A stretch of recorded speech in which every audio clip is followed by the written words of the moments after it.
Versus Snyder, Pendolino, Miadors. Step forward, please. Office Assistant Kimberly Perez is suing her daughter's schoolmate, 13-year-old Brianna Snyder, and her mother, homemaker Stacy Pendolino Miadors, for the cost of a missing cell phone.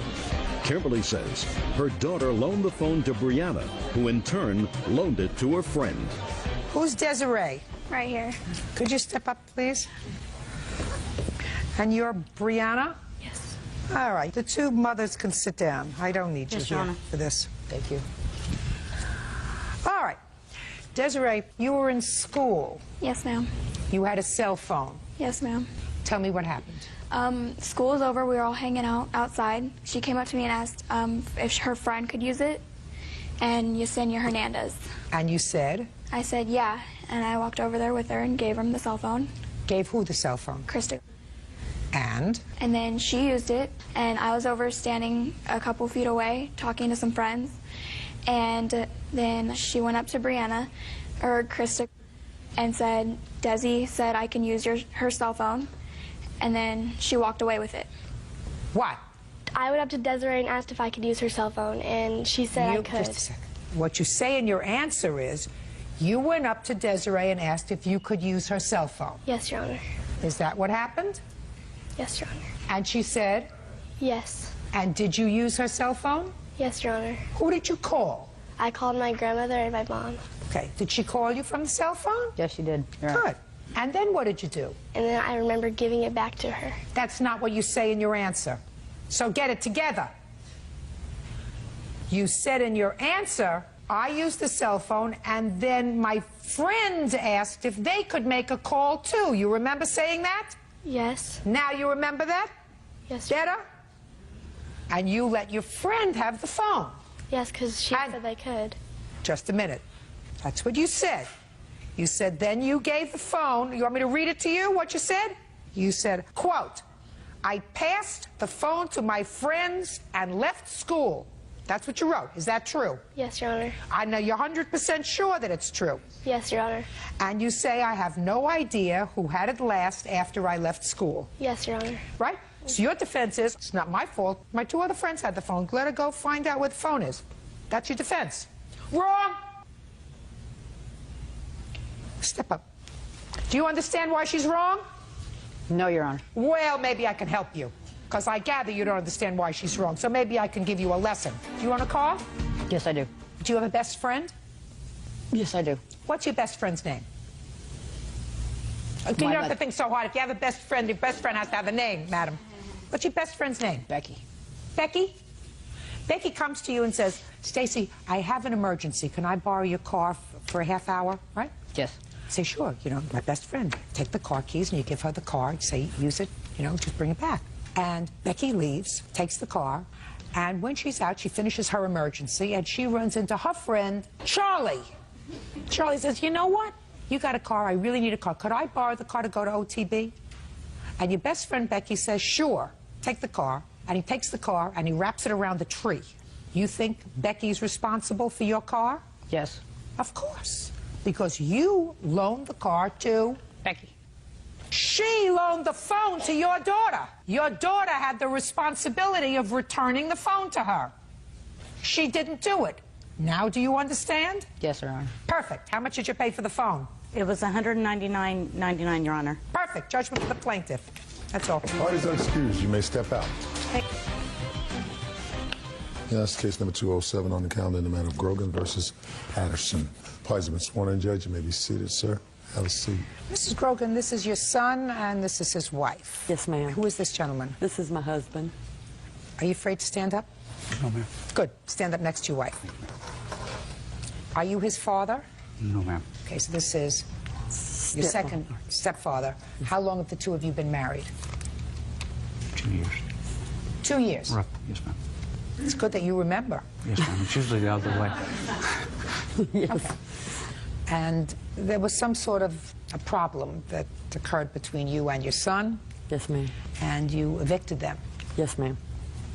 And when you went back into the house, you saw some extensive damage. So Yes, you ma'am. want him to be responsible for the rent that he owes you, as well as for the damage that he did to the house. Yes, ma'am. And your son says that there was never an agreement to pay rent. that there was an agreement that he pay your insurance, some sort of insurance, that he paid that faithfully, and he's going to prove to me that he paid that faithfully, and that was the only agreement that you had with regard to finances, and that you are, according to him, a meddling lady who wants to control his life, and when you had a fight with him, you hit him over the head with a soda bottle, and he and his wife and children moved out of the house, and he caused absolutely no damage. Correct. Do you work, Mr. Patterson? Yes, ma'am. What kind of work do you do? I'm a DJ. Do you work? Yes, ma'am. Who do you work for? I'm an assistant market manager. Okay. So you have 2 incomes. What are you doing living in your mother's house? She told me that it was my house for years. Her and my father bought the house when I was younger, and I've always lived there. So she bought her another home and moved it in behind us, and she told us that we could live there.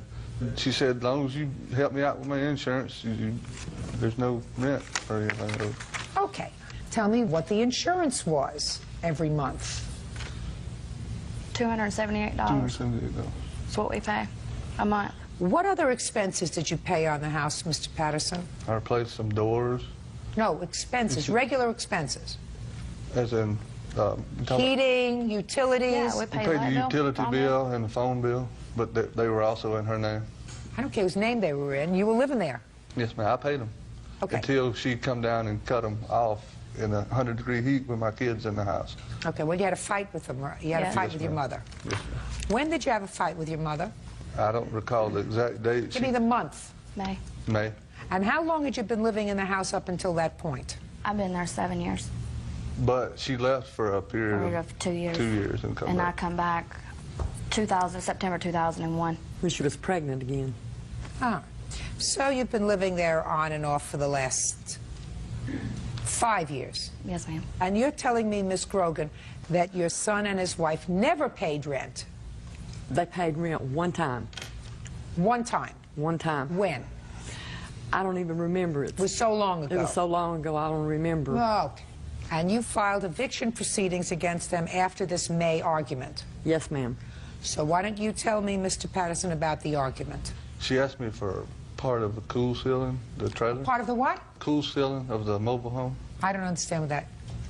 It's a seal that goes on top. It's supposed to make the house cooler, and it seals it up from any leaks or anything occurring. Okay, so she asked you for that. She asked me for half, yes, ma'am. And I told her that I'm hard-headed, so she told me that I was going to pay it. Just a second. So she said, she asked if you would pay it, and then you probably said no. I said, if I have it, I will. And she said, well, you're going to pay it. Okay, so you said, if I had it, I would pay it. If I have it at the time. She wanted it later on in the week, and I said, if I have it at that time, I will give it to you. But she said, well, you're going to pay it, and I come back honest from her. If you're going to pay it. And at that point, when she told me I was going to pay it, I would have died before I would have paid it then. To be honest with you. So what did you say to your mother, who's allowed you to live rent-free in the house with your wife and 2 children for 7 years? After she got on the porch, she made some more threats. What did you say to her? I don't care what she said to you. She can wipe. She brought you into this world. She can take you out. What did you say to her? You can't say it in a courtroom, really. Oh, you can say anything here, sir. We have the ability to go bleep, bleep. I told her, you. Nice. So Let me see what I got here. I got a mother. How many children do you have, Miss Grogan? We have none. One. You have 1. Just one. Him. See what happens when you put all your eggs in one basket? But if I couldn't Just a stand- second. Let's see what we got here, Mr. Patterson. We have a mother who allows you and your wife to live rent-free in her home. Then she comes down and she says to you, listen, you don't pay any rent in the house. The house needs some repairs on the outside. I want you to pay, not the whole thing. I want you to pay half.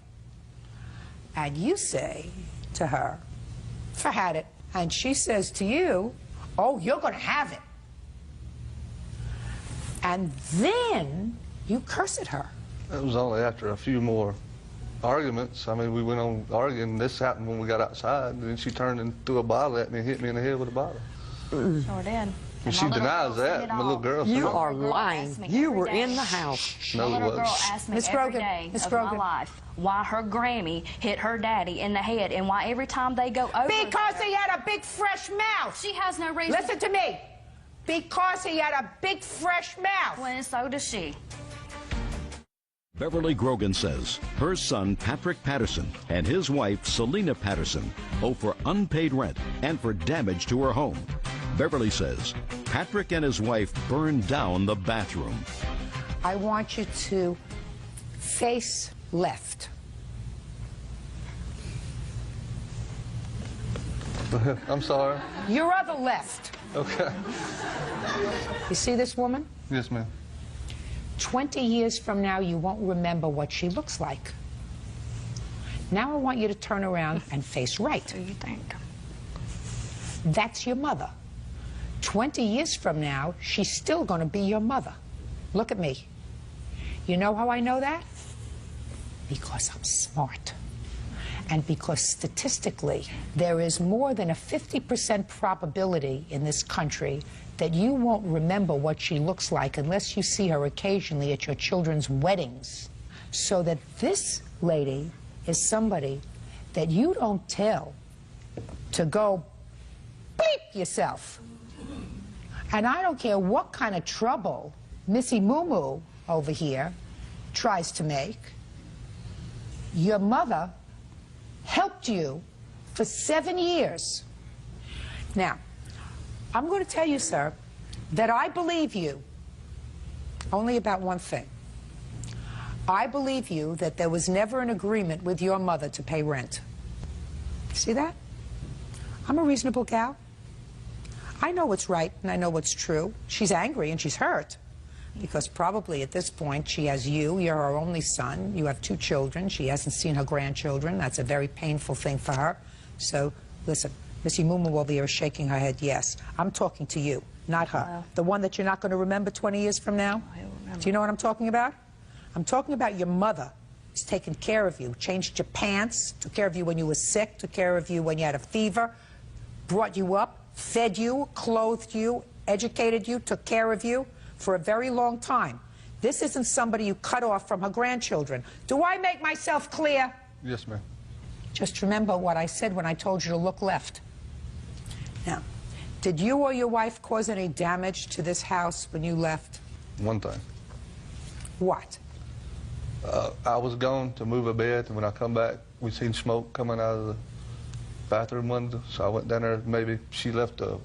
They never determined what it was. I think maybe a candle, maybe it's... You mean your wife? Yes, ma'am. And the wind blew the curtain, and the curtain caught on fire, and I put it out. I feel like it could have been fixed with some paint. Okay. So you would agree, Mr. Patterson, would you not, that this accident that you say was caused by your wife negligently leaving a candle burning in the bathroom is your responsibility to fix? Yes, ma'am. But I don't... There you go. I don't think it was as bad as it was said. All I'm going to do is look at her bills to fix it. That's all. The bills were fixed by an ex-husband. I don't care who they were fixed by. I don't care if they were fixed by Howdy Doody. I want to see a paid bill to have it fixed because that is minimally your responsibility. You would agree with that? Yeah, but not as bad as it says. They say it is. Can I please see the bill to fix the bathroom that was damaged as a result of his wife leaving a candle burning and a wind blowing through the window and catching on fire the curtains, which caused damage that might have been fixed by just some paint? Judge Judy continues in a moment. And later today, So in the 6 months that you... says her son Patrick Patterson and his wife Selena Patterson owe for unpaid rent and for damage to her home. Beverly says Patrick and his wife burned down the bathroom. Where are you living now? You know, mobile home. Who rented it to you? I bought it. How much money did you put down on it? $500. How much do you make in mortgage payments? $500 a month. Let us assume that for the past 5 years, not 7, 5, because that's how many years you lived in your mother's house with Missy over here, that you paid your mother what you're paying on a mortgage That's $500 a month. $500 a month times 12 times 5 years is $30,000. That's how much you saved by living in your mother's house. $30,000. Now, if you didn't put that away, that's your problem. But you don't move out of a house and leave it like a pigsty, which is what you did. We couldn't clean it up. Every time we went over, we get cussed out. It shouldn't have gotten to that point. These photographs that I'm seeing didn't happen in one day. They happened over a very long period of time. She always told me that that was my place. I even told the preacher that that was my place. It belonged to me. Judgment for the plaintiff in the amount of $2,580. Just remember what I said to you, sir. Look over there. You won't remember that face unless one of your kids looks like her in 20 years. Do you understand? This is always going to be your mother. You're making a big mistake, and you're being very unfair to your children. You're being very unfair to your children if you don't allow your children to have a relationship with your mother when she's had a relationship with them over the last... I have no problem with her having a relationship with me. Great. He has refused. I have called him and called him and called him and asked him to bring the children over. So he says he has no problem. So you're going to bring your children over on Sunday morning? Yes, ma'am. What time do you want him to bring the children over? 2 o'clock. 2 o'clock for a visit? Yes, ma'am. For an hour. Great. Yes, Every Sunday? Yes, ma'am. Is that reasonable? Yes, ma'am. That's fine. Done. Thank you. That's all. Parties are excused. You may step out. Versus Armstrong. Step forward, please. 24-year-old receptionist Valeska Hart is suing her former neighbor, 24-year-old production assistant Brian Armstrong, for the cost to repair her vacuum cleaner. Brian says he borrowed the vacuum to clean his apartment after it was egged. Is that the offending vacuum cleaner? Yes, it is. Okay. Mr. Armstrong, you are Miss Harp's neighbor, or were Miss Harp's neighbor. And according to what I read, somebody or some group of people decided... I haven't said anything yet. Why do you have this silly look on your face? Just listening. Good. Listen intently. I am. Somebody egged your apartment. Yeah. You made a big mess all over the place, and you went next door and asked Miss Harp if you could borrow her vacuum cleaner. Miss Harp says that when you returned the vacuum cleaner to her after having tried to vacuum up all this wet slop that was all over your carpet, that the vacuum cleaner didn't work anymore and it was ruined. And Mr. Armstrong, you say that it seemed to work just fine when you brought it home. Yeah. Does it work anymore? Now it does because I had it fixed. Do you have a bill? Yes, I do. When was your apartment egged, Mr. Armstrong? About last weekend in April. By whom? I have no idea. Did you make a police report? No, it was reported to the management downstairs, but I don't think any police. Not them, you. Why didn't you report it to the police? That somebody egged my house? That someone vandalized your home. It was all cleaned up by the apartment building. It wasn't a big deal. They cleaned up your apartment? Yeah. They repainted the whole out front. Outside, they cleaned it. Who cleaned the inside of your apartment? That was me. Why did you use that vacuum cleaner to clean up all the wet stuff in your apartment? I didn't clean up any wet stuff. What happened was my sliding door was open, so some of the eggs, 2 or 3, had gotten inside. And a couple days later, when I was cleaning it up, there was like dry yolk and stuff on the carpet. I resolved it out, scrubbed it out, and then there were still some eggshells on the ground, stuff like that. But it wasn't sloppy wet like you were describing. I didn't describe it. She described it in her complaint. Okay. Tell me what happened when he returned the vacuum cleaner. When the vacuum was returned to me, the outside bag, not the inside bag that you changed, but the outside bag was completely soaking wet. You could have wrung it, and you lifted it up, and there was gooey stuff coming out of it. On the metal part, there was eggshells. When he returned it to you, did you say anything to him about the condition? Yes, I did. What did you say to him? I said, this is leaking, because he put it back into the closet where it was, and it wasn't a carpeted area, and I was cleaning up the area, and I said, I'm going to have to take this in to get it fixed and to get it cleaned, and you're going to have to pay for it. And he said? How much do you think that will cost? And I said, I'm not sure. And it's impossible for her to say that there was leaking stuff coming out of the bottom because I didn't vacuum up any. Did you use the words to her, Mr. Armstrong, how much do you think that will cost? Almost not an answer. Judge Judy continues in a moment. Why don't you have a vacuum of your own? I don't know. You have an apartment that has carpeting? I do. So how do you clean the carpeting? With the tweezers? Sometimes. I don't find you adorable. How do you clean your carpeting? I don't. How long have you lived there? Maybe 6 months now. And you don't clean the carpeting? I did when she lived there. When who lived there? Val lived across the way. So you borrowed her vacuum cleaner frequently? Maybe once previous to the incident. So in the 6 months that you lived there, you vacuumed your carpet twice? Is that right? Maybe 3 times, yeah. Whose vacuum did you borrow the third time? You're making it up as you're going along, sir. I mean, I don't know how many times I vacuumed my carpet, to be honest with you. How many times had he borrowed your vacuum? I don't have Once prior to the incident. How many times a day do you shower? Once. Laundry? Every month, maybe. Yeah, do you turn your underwear? Sometimes.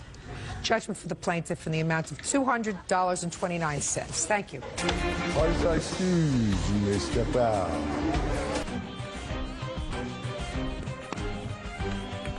Yeah, this is case number 324 on the calendar in the matter of Brown versus Harrington.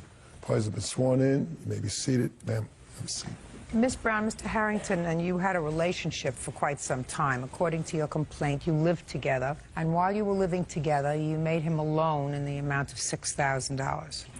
In addition, there was, according to you, a violent episode in the home that you shared together where he assaulted you both physically and sexually, and he was arrested. Yep.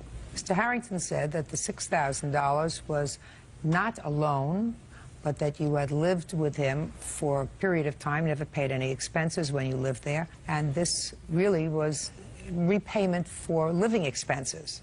And in addition, he says that while he was in jail for that one day, and you were only there one day, sir? Just for the night. Released me in the morning. In jail for one day. He says that the charges that you filed against him were false, and he wants money for emotional distress. How long did you two live together? A little bit over 2 years. From when to when? March until... March of what year? 2002, until the beginning of May of this year. And did you live in his home? Yes. Did you pay expenses in the house? Yes, I did. What kind of expenses did you pay? At first, he had a loan out for the garage, so I took over the loan for the garage while he paid for the house payment and the other bills, and I took care of the food. I'd buy all the groceries. Now tell me about this $6,000. Well, he had one of the other loans that he had out was for $6,000, and he was paying $100 a month on that loan. And I told him, I says, if you look at this, only half of it goes to the loan, the other half goes to the interest. I says, what we can do is borrow some money out of my savings account, get rid of this so we don't have to pay that interest anymore. In exchange, we just put that $100 back into my savings account instead. And Where that's did you what get $6,000 from? Oh, my dad had died, and I had gotten some inheritance money. Okay. So what did he say? He thought that was a good idea. That way we would be saving money. Did you use a joint account? Yeah, both of our checks started going into the same checking account. All right, so let's hear about this $6,000. She says you didn't give her back the $6,000. Okay, this lady here, met her at the bar, and... Listen to me. Met her at the bar. Listen to me. I'm not interested in when you met her. I'm not interested when you started to date her. I'm not interested in anything but the $6,000. You want to talk about your relationship, you go to a psychiatrist. This is about $6,000. Your Honor. When? Can I say something? Who are you? I'm his daughter. Oh, he's a grown man. Okay. You take medication? No. Is there any reason why you can't tell me the story? He's nervous. I haven't done anything yet. And that... Well, Your Honor... Shh. Don't speak. Mr. Harrington, I'm not interested in the beginning of your relationship. I'm interested in the $6,000 that she says you owe her. Could you get to it? The $6,000 was from when she moved in, and she agreed to pay the partial house payment with the utilities, and she said that she couldn't afford it, so she said she'd pay the loan off with her dad's inheritance that she received from him. That was no loan. I've got 9 months of bank statements here that she never put nothing in it. She never put anything in your joint account. It was no joint account, and she moved in. It wasn't a joint account until November 9th, 2002. Okay. I have proof right here. After November of 2002, did she start to put money in your joint account? Yes. How much? I guess it was $742 or something every 2 weeks. And you used that money for expenses? Yes, the answer is yes. You used it for expenses. Your expenses, her expenses. Yes. You lived together. This was a family, the two of you. Now, what was the $6,000 debt that you had? What was it for? Was it from credit cards? Was it from a car? Was it from a loan that you took out? I suppose it was odds and ends for, I've got horses, might have been $1,000 for them. No, it's just the $6,000 wasn't applied to one thing. Right. All right, so this was clearly your $6,000 loan that she paid off with her $6,000, right? You're correct. Okay. Now, when you separated in May, according to you, there was an incident at the house. Yes. You want to tell me what happened? Because that goes to Mr. Harrington's counterclaim. Yeah. Well, in the middle of the night, I woke up with him putting handcuffs on me over the top of me, and I went to pull away from him, and I seen a gun sitting there on the nightstand, so I just stopped fighting, just like that. I was scared to death. You understand that the jurisdiction of this court is $5,000. You Right. understand that. So the money that you say was a loan, the $6,000, far exceeds the jurisdiction of the court. So I find that the $6,000 initially that Mr. Harrington had spent was money that he had spent on himself, his horses, odds and ends, etc. They were not debts of a joint couple who were living together. So I'm entering a judgment in your favor in the amount of $5,000. Now I'm going to get, sir, to your counterclaim. I've read the police report. The police report, I don't know whether your daughter has read. Have you? No, I haven't. All right. The police report contains your fully Mirandized statement about what transpired the evening that Ms. Brown has described to me, and I haven't asked her to go into detail. It's really not necessary. And there is no question in my mind, sir, that based upon your confession to the police, Ms. Brown had sexual relations with you because she felt intimidated. Now, you may have thought that that was a way to spice up your sex life, sir, but clearly she did not. You acknowledged you used handcuffs. You acknowledged you took a gun out and placed it on the night table. You acknowledged all of that, and you seem to think that that was okay. Now, I don't know why the district attorney chose not to pursue this matter. I haven't a clue. They found the handcuffs where she said that they were in your home. You acknowledged that you took them out without her consent. You did say that when she told you to take them off, you took them off. But that doesn't say that she wasn't, in fact, intimidated and frightened by your actions, because according to you and according to her, you had never done that before. I would be frightened, wouldn't you? Wouldn't you? No comment. You wouldn't be frightened if a man that you lived with for the first time took out handcuffs while you were half asleep? Put handcuffs on you, proceeded to have sex with you, and you turned over to the night table and there was a gun there? That wouldn't frighten you? I have no comment. You have no comment. Good, then say nothing. In any event, your counterclaim, sir, is dismissed, because the crux of your counterclaim is that you suffered emotional distress from being in jail for that one night. If it were up to me, you would have been jailed for a lot longer than one night. Your counterclaim is dismissed. That's all. Parties are excused. You may step out. You better watch yourself. Rodriguez, step forward. Small business owner Joanne Craddock is suing her sister, cocktail waitress Deborah Rodriguez, and her husband Gilbert for their share of a Disneyland vacation. The couple says Joanne gave them the money because they couldn't afford to go on the trip. Miss Craddock. Yes. Mrs. Rodriguez is your sister, and I assume this is her husband. Is that right? Correct. According to your complaint, your sister owes you for the expenses for a trip that the two families took to Disney. Yes. Your sister says that there was never an agreement to pay you back the money that she did in fact use. She had some financial problems. You insisted that she accompany the family to Disney, told you would take care of things, and that this whole thing stems from an unfortunate incident surrounding your father's death. When was the trip to Disney? November of 2003. And was it an overnight trip or a day trip? We were there for a week. Debbie and Gilbert took our van, and we took our other van.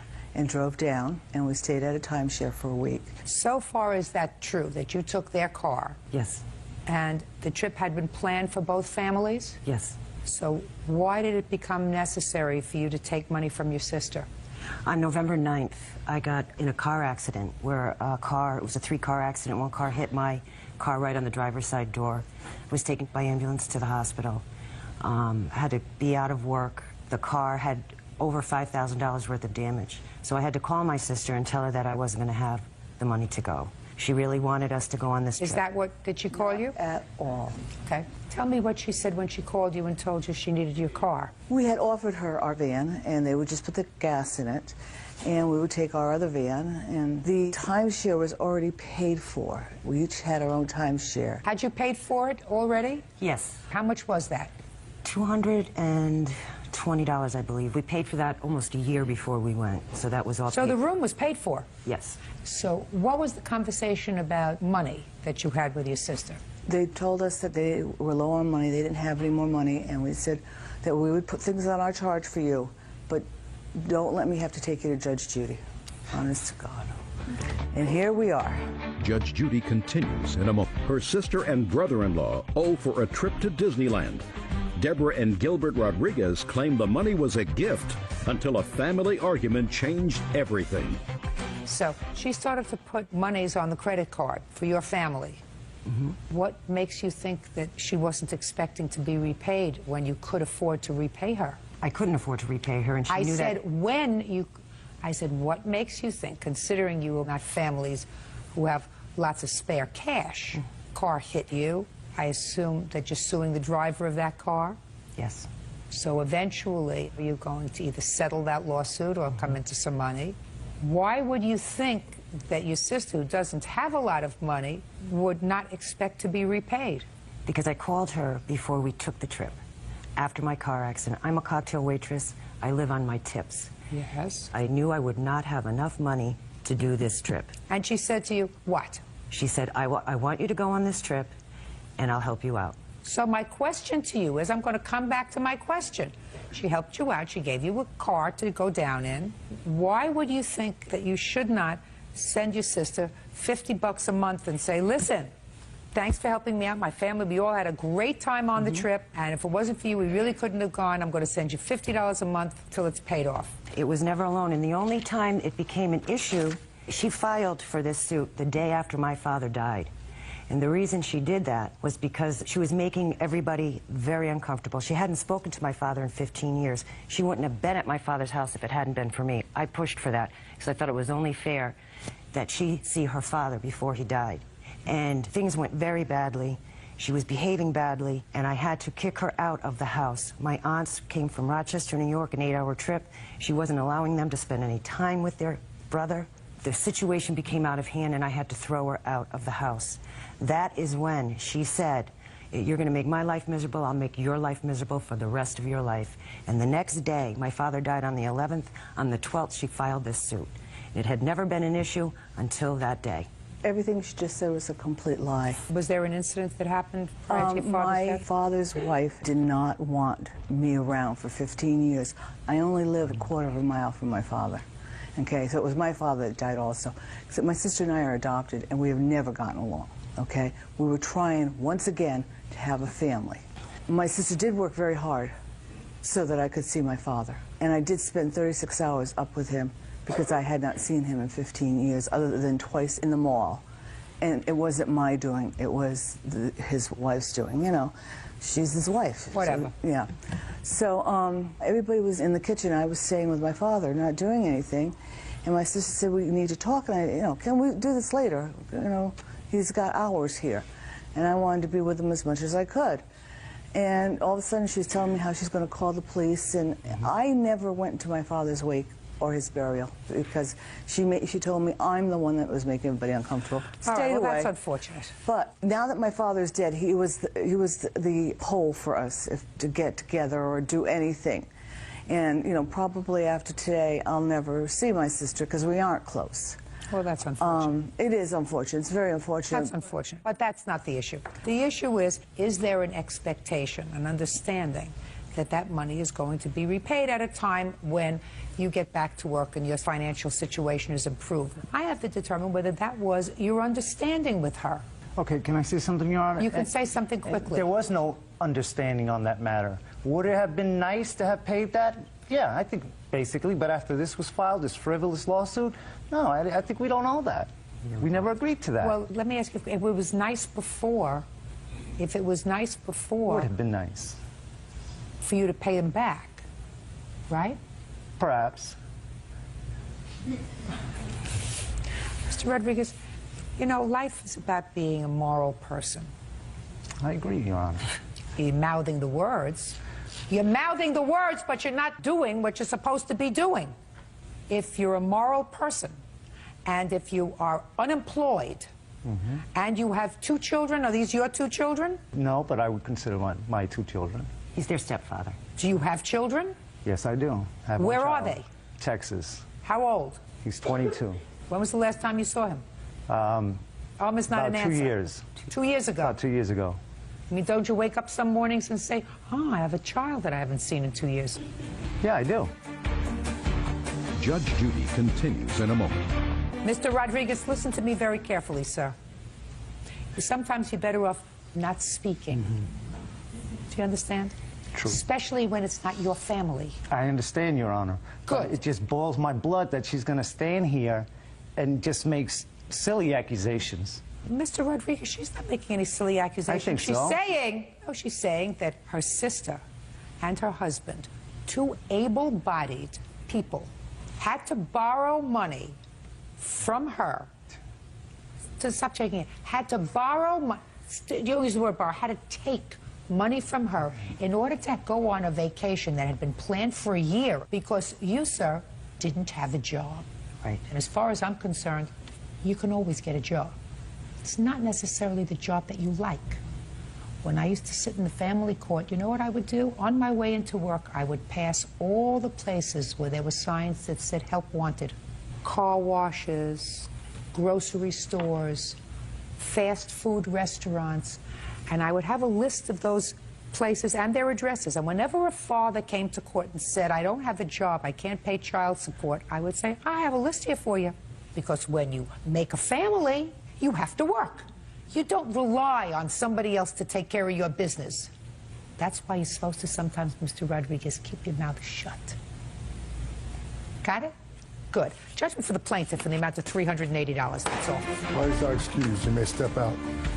It was... Your Honor, case number 309 on the calendar in the matter of McDougal versus Kelly. Parties have been sworn in. You may be seated. Ms. McDougal, you are an interior designer. Yes, ma'am. According to your complaint, you met the defendant in a rather unlikely place, at a gas station or something like that. You struck up a conversation. Always a bad idea.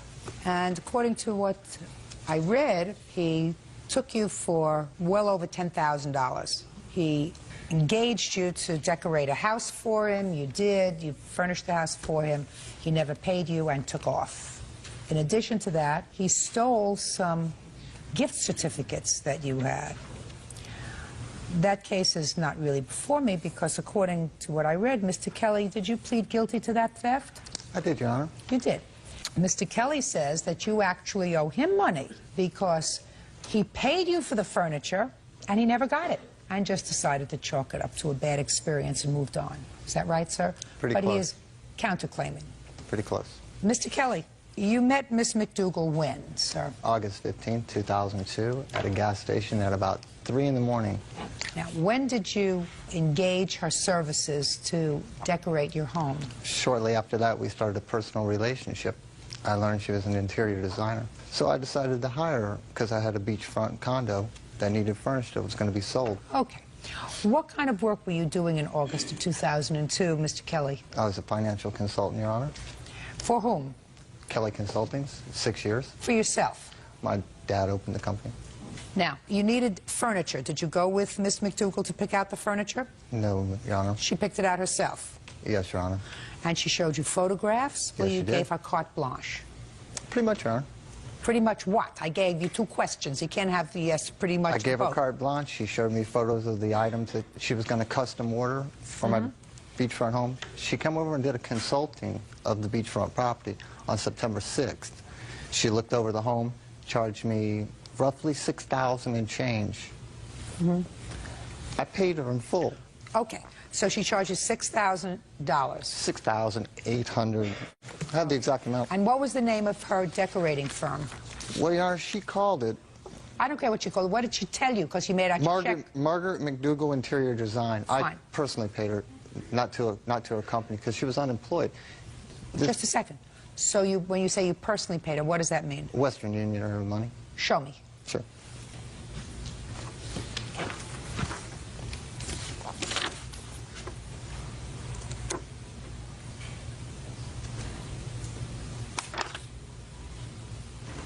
What is this, sir?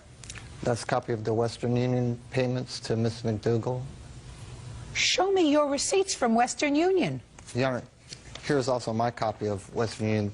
These are the printouts they give you at AmSouth when you pick up a Western Union.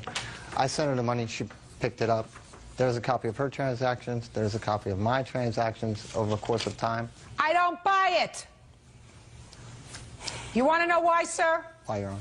Because you're a financial consultant. I've been alive a very long time. When I pay a decorator, I pay a decorator by check. You get an invoice from a designer. The invoice is number 634. You say invoice number 634, $6,000. You pay him by check. You have a copy of the check. Financial advisors don't deal in money orders. People who don't have checking accounts deal in money orders. And people, listen to me, sir. I don't buy it. Got it? Good.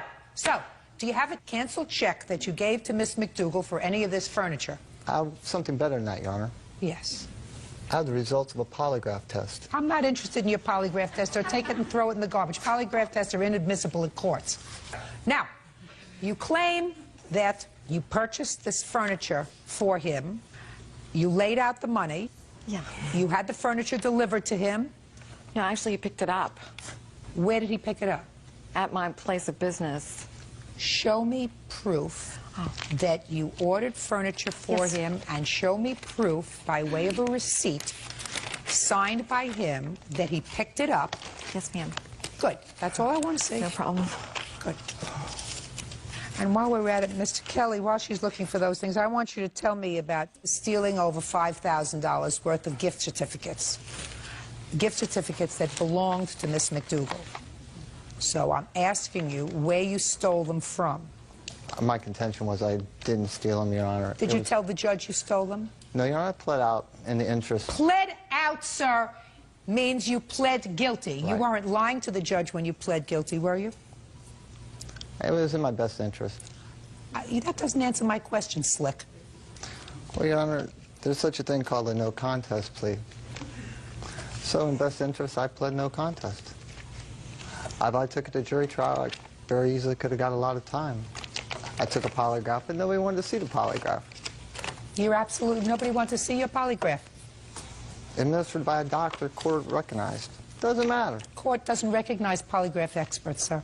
I thought they did in civil matters. I didn't know. No, they don't. Okay. It doesn't hold any weight with you, Your Honor? It doesn't hold any weight, and your story doesn't hold any weight, Mr. Kelly. Judge Judy continues in a moment. I think you're a... Margot McDougall says ex-fiancé Michael Kelly owes for her services as an interior designer.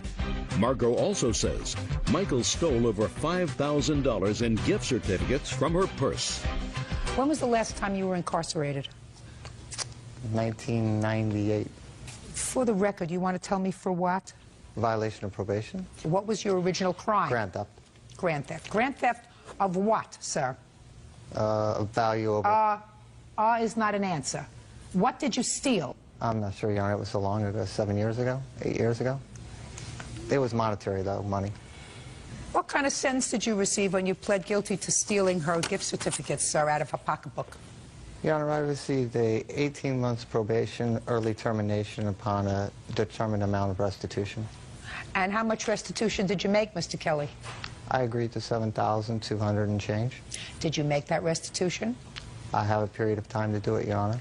And if you don't make that restitution within the period of time, you go to jail. Is that correct? For 18 months. 18 months. Sounds perfect to me. And how much longer do you have, sir, before you have to make this restitution? I have about another 15 months to go, Your Honor. Good. Hope you're working. Are you telling me that he picked up a sofa? Actually, it was a modular kind of a sofa. It was in 3 pieces. Your Honor, you have the purchase orders in front of you. You might find something interesting in that. They're numbered 755, 756, and then they go to 758. There's not a 757. I have 757. I have the original purchase orders. Can I see it, please? Certainly. Yeah, you'll find something interesting in that. On 757, there's an item there that weighs 500 pounds. Now, you might take a good look at me, Your Honor, but I don't believe me and Miss McDougal can pick up a 500-pound entertainment center.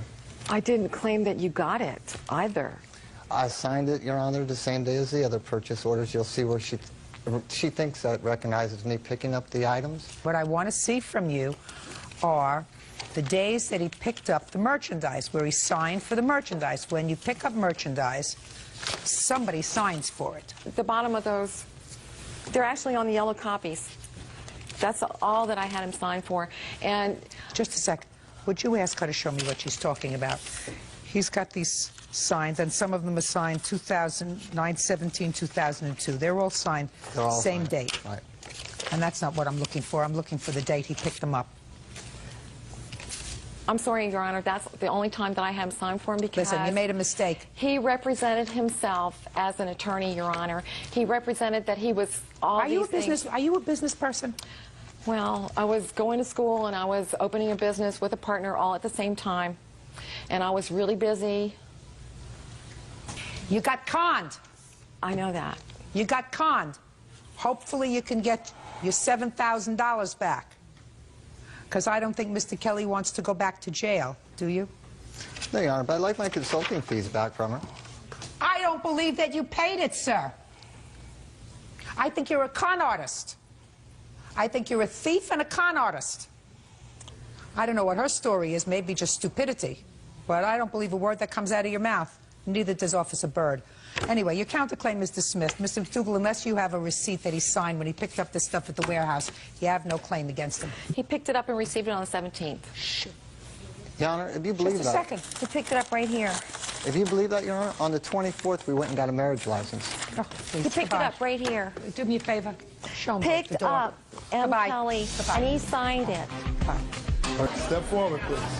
58-year-old toy store owner Barry Kinsberg is suing his ex-girlfriend, 39-year-old receptionist Laura Merrick, for an unpaid loan to pay her rent. Laura says Barry offered her the money. Mr. Kinsberg, you claim that you made a loan to Miss Merrick because she needed money to pay her rent. Miss Merrick acknowledges that you gave her some money. The operative word in her answer is gave. She said it was a gift, that you insisted on helping her out because you didn't want her to move away.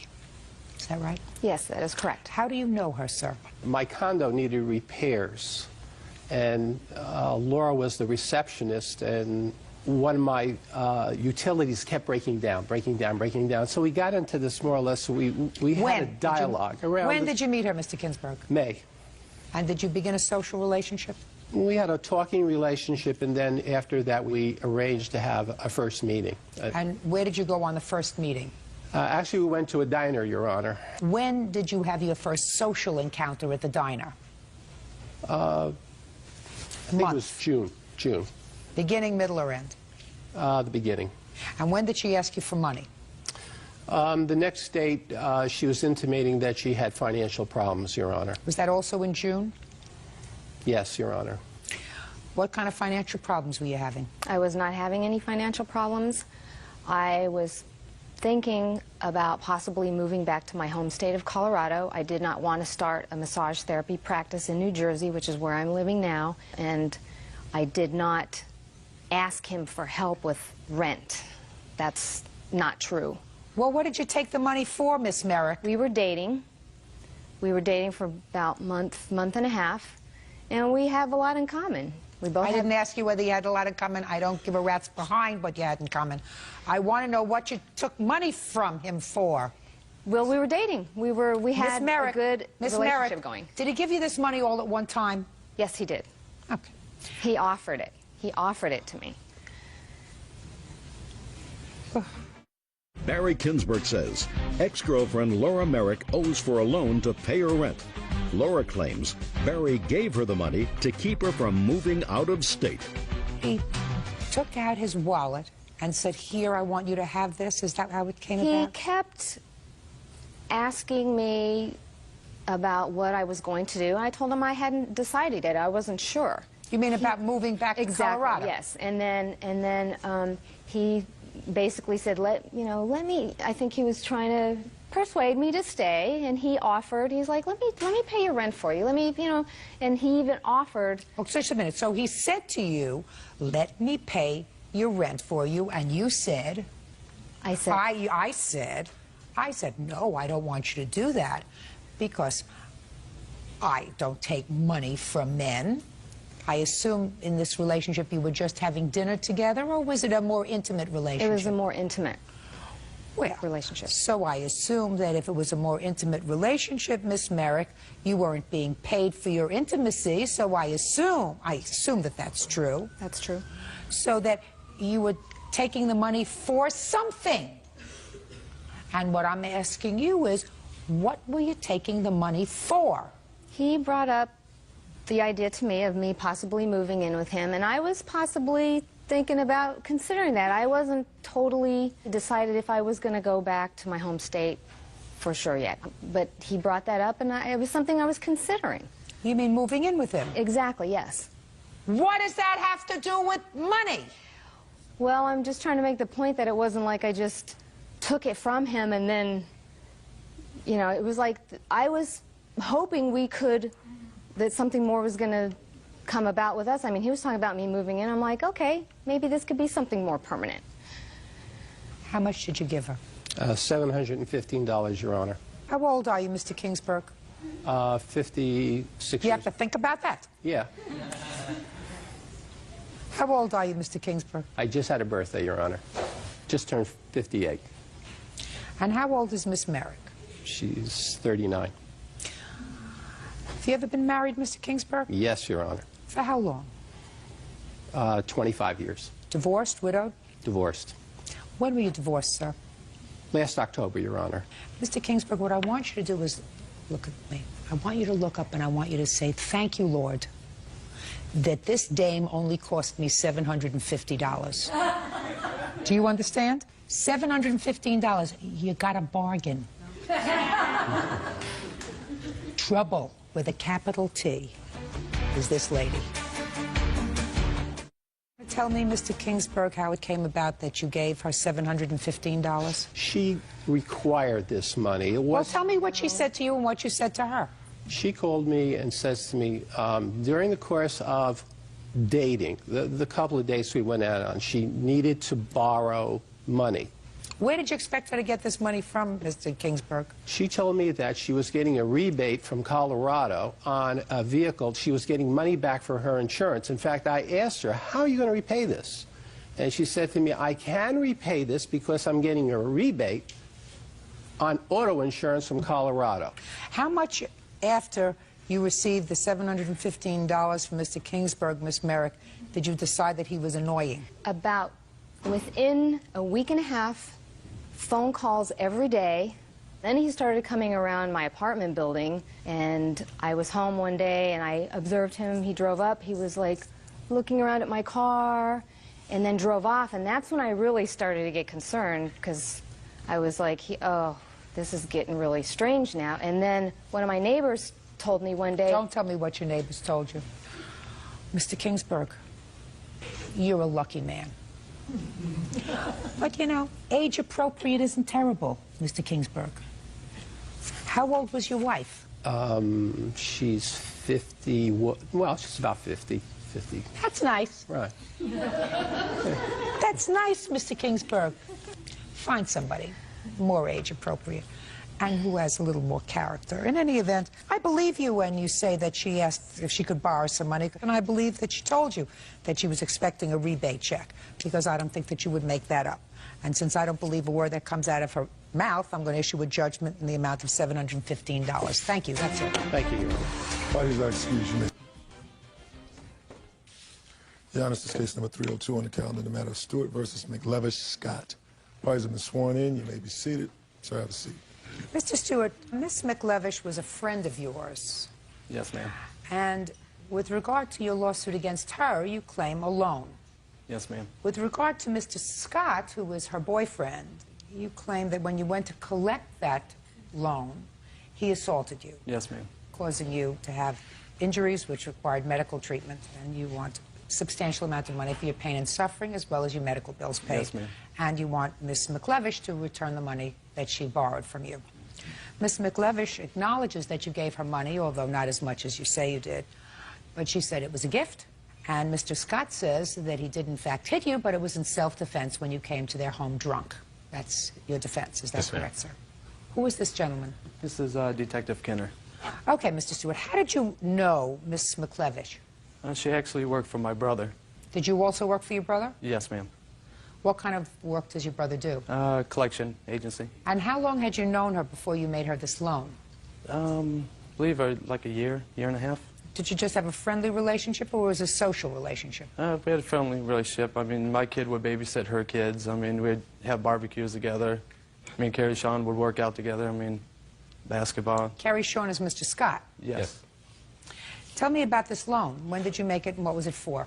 On Sunday, I believe it was either Saturday or Sunday, she came to me, and it was around Month? Easter Sunday. I'm sorry, I think it was around fourth month. She didn't have money to get the kids Easter baskets and dresses and, you know, go out for food and that.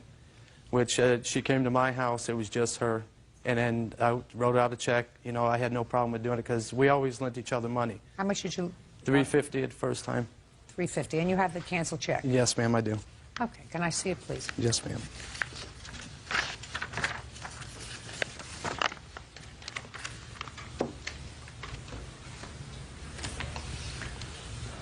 Okay. Okay, so April 24th, and then I see another one on April 18th. Yes. For cash, for $850. You have Dawn 400, and who was that? That's Tim? me, yeah. 450. Well, what was that for, sir? That was for, she had, her and Carrie Sean, I guess, had wrote a bad check at a pizza place in Coeur d'Alene. And they wanted me to help, they were going to come after her, so she wanted me to help get her out of that trouble, so I went ahead and lent her the money to cover this check. Which, How much was that? I believe the check was $280, and then she asked for extra money for food, which, you know, I had no problem with doing. Kerry Scott, that's you, $150. Lawn care, what is that for? I put that down for tax reasons, just for a memo. Well, I don't know what that means. Did he ever take care of your lawn? No, he didn't. You can't claim that, sir. If you're looking to fool the federal government, you don't come into the court with dirty hands and then say, well, it really wasn't for lawn care, it was really a loan. Yes, ma'am. You're going to eat that. And then house repair, Kerry Scott, $400. Is that the same thing? Yes, it was.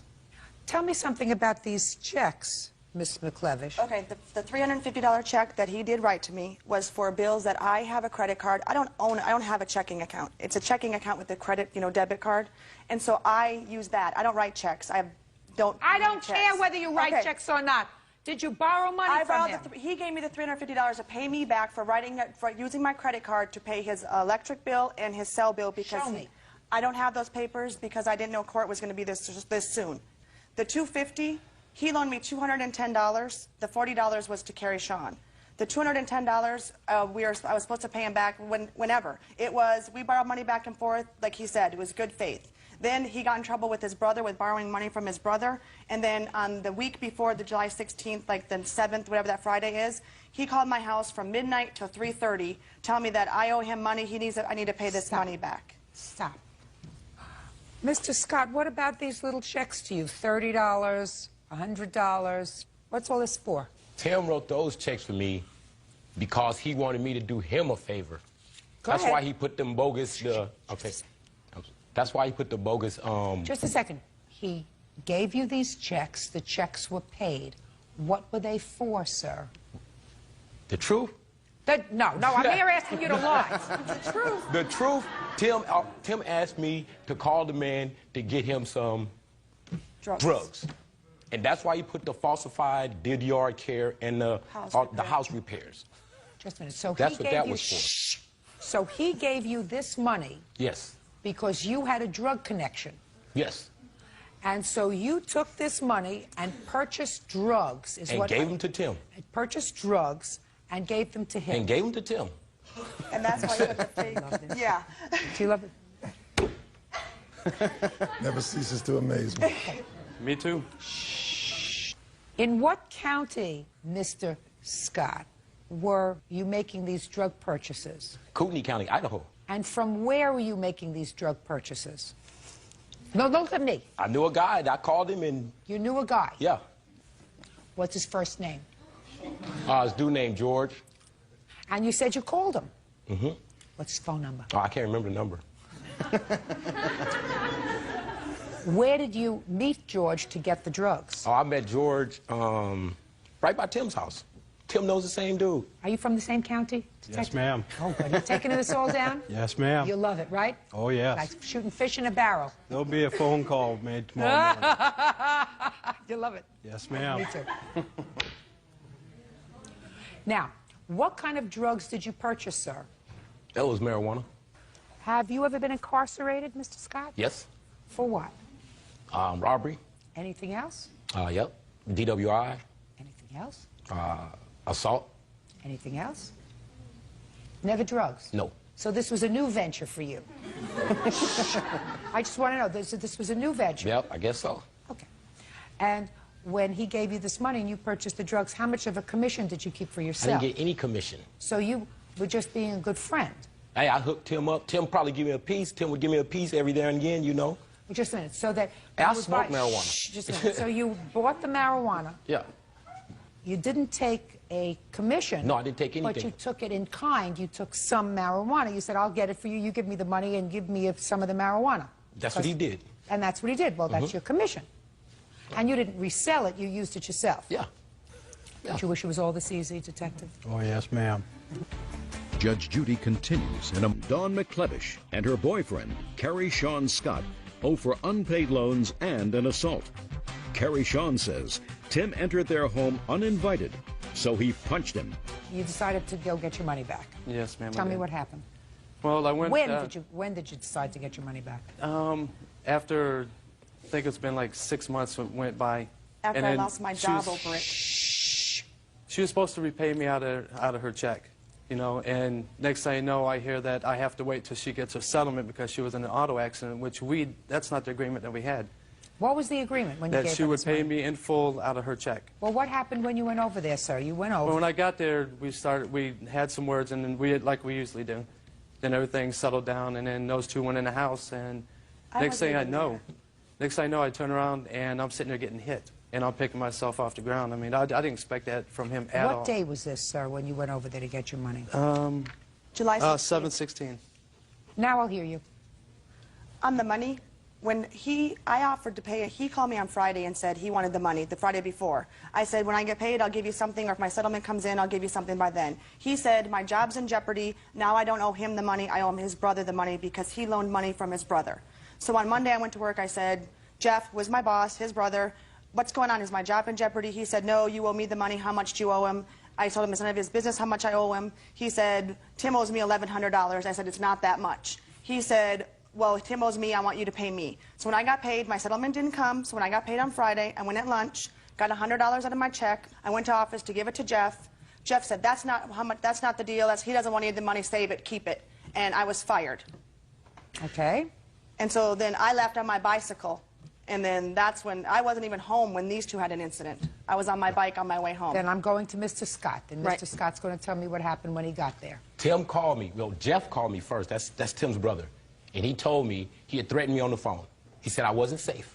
And then like 3 minutes later, he calls me and said he was on his way to my house to talk to me about some money. I told Tim, I said, Tim, don't come to my house because I don't owe you anything. Next thing you know, I went back in my house. He was pulling up in my driveway. I went outside. I told Tim to leave. I say, Tim, get off the property, leave. Tim gets out of his car. He comes to the door.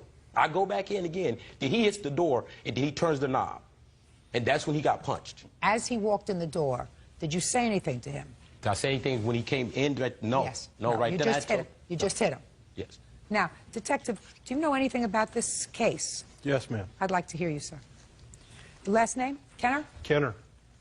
How did you become familiar with this case, sir? I was assigned the follow-up case. And tell me what you did during the course of your investigation. Well, it was a day later, and I started making phone calls First, I talked with Jeff Stewart and then Tim Stewart himself.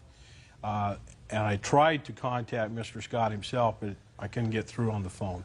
As a result of your investigation, what did you ascertain, Detective Kenner? I felt that I could submit it for battery charges against Mr. Scott, and I did file that with the Post Falls prosecutor. And while I was still attempting to get a hold of Mr. Scott, I had received what's called a screening report back, and the charges on the battery were declined by the prosecutor. Do you know why? Yes, I do, ma'am. It's in the report. Do you have, is the report here? I believe you have a copy of it, yes. Okay. Tim Stewart says, while trying to collect money from Dawn McClevish and her boyfriend, Carrie Sean Scott, Carrie Sean punched him in the eye. Detective Pat Kenner of the Post Falls Police Department is testifying on Tim's behalf. You left out the fact that the door was locked when he was trying the door, and that you went over to the door and unlocked it and opened it. And then he put one foot inside, according to you. And that's when you started to hit him, and you hit him more than once. Twice. But you left out the fact that the door was locked, and you went over and opened the door. I did not say Tim walked right in my house. I said I opened the door. Okay, good. Same thing I told the cops. You have pictures of your injuries, sir? Yes, ma'am. I'd like to see them, please. Hey, it says right here that I have the right to smack Tim by the state of Idaho. I have the right to do that. I would like to see where it says... Here you go. Yeah, right here. I'd like to see that. Right there. It says it right there. It says I have the right to smack him. That's why I wasn't prosecuted. It says it right there on the paper. Oh. No. Are you telling me that I'm supposed to accept the word of the Post Falls City prosecutor? I don't, well, that's Do you understand? That's Do you the court I was understand? going to. Let me explain something to you. Post Falls City prosecutor, age 37. I don't know. Judge, age unknown to you. Right. Experience, 40 years. Longer than Post Falls City prosecutor has been alive. Did you also tell the Post Falls City prosecutor that you were selling drugs? No, I don't sell drugs. Oh, sure you do. No, I don't. Ooh, No, Detective I don't. Kenner's going to tell you sold drugs, right? Yes, ma'am. Yes, No, you can't. ma'am. Yes, ma'am.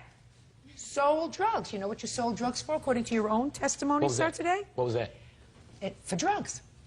No. You sold drugs because you bartered them. Doesn't make any difference whether you got money or drugs. You want the drugs to smoke, so you acted as a go-between, but your payment was drugs. It's no different than getting drugs for payment or getting money for payment. Detective Kenner's going to explain that to you, probably tomorrow. Well, let him. I don't sell drugs. He can't arrest me for that. So I'm not worried about Detective Kenner. I'm not worried about him. Mr. Stewart, what did you hope to accomplish when you went to the house that day? Try to retrieve my money. Okay. And That's all. did you know that Miss McClevish wasn't at home? Yes, ma'am. So why did you go over to speak to him? Because he's the man of the house, and he usually likes handling the business. And I'd rather talk to him face to face since it went to, you know, to help his family out. You brought it to And me. if I'd have known this, I mean, I would have never lent the money in the first place to get into something like this. I mean, it's just not worth it. Did he tell you to leave when you drove up? No, ma'am, he Did didn't. he tell you? I was even at the point where I was sitting on his porch. I was sitting on the porch while he was standing right there next to me. But there came a point, you know, I'm not stupid, there came a point where he told you to leave. That I can't recall, honestly. Well, when you say you can't recall honestly, had you been drinking that Because me and day? him's never got into it before. I mean, never had any altercation or even a Oh, yell I match. assume or- not, because he says he was your drug dealer. I mean, Not so drug that's from dealer. his Well, own, that's his own words, that he says he was your drug dealer, so, and that you'd never had any words. Ma'am, I don't even smoke tobacco. I understand, that's what he says, Yeah, I know. right? So he was your buddy. Yeah, he was my When buddy. did he stop being your buddy, Mr. Scott? Hey, that day when he came to the house, when he called threatening, He didn't threaten you, you said it was his Jeff, brother. yeah, his brother did. But then not he him. called. But then he comes down the street. He comes down the street after I get a phone call from his phone, and all of a sudden he got his phone. He was sitting right there with his brother. But I don't understand why you said you went running out and told him to get out of here, get out of here, get out of here. Why would you do that initially without asking him any questions? You know, what's the matter, guy? You know, what are you so upset Because I about? already went through that Friday before when he was calling the house at 12 o'clock till 3 in the morning asking for money. And he called before asking for money because And your, Tim your said, girlfriend... he said, just give him something. And He what? said, give me something. I was like, what do I owe you? That's what I asked him, what do I owe you? And what did he say? He kept saying Don. He kept saying Don owes this, Don owes that. I say, man, you guys been loaning money for the last year and a half, back and forth. Nothing they to don't do with never him. put no dates down there. They get the money and they pay it back off. Yeah, but it sounds like a civilized conversation. Was it? Not from 12 not from 12 3:30. o'clock to 3 in the morning when he was calling from a bar and we Drunk. was in the house sleep. Ringing my phone off the hook. From 12 to 3, he would not stop calling. Mr. Stewart, were you calling them? That would be you. I had to unplug my phone because he would not stop calling. Defense, which is interesting because I've read your answer, Mr. Scott, and your answer is really pretty dissimilar from what you've testified to today. What do you mean by dissimilar? Well, you say that he came to your house and he smelled of liquor. You left that out. You didn't say anything about liquor today. I realized he was trying to break in the front door. I went to open the door and he came at me, smelling of liquor. I asked one last time for him to leave, none of which you testified to today, and in self-defense I hit him. Hey, Tim came to my house. Hey, Tim came to my house, smelling of liquor, and once I told him to leave, and he don't leave, hey, like they say, I got the right to do what I got to do to remove him, and that's what I did. Okay.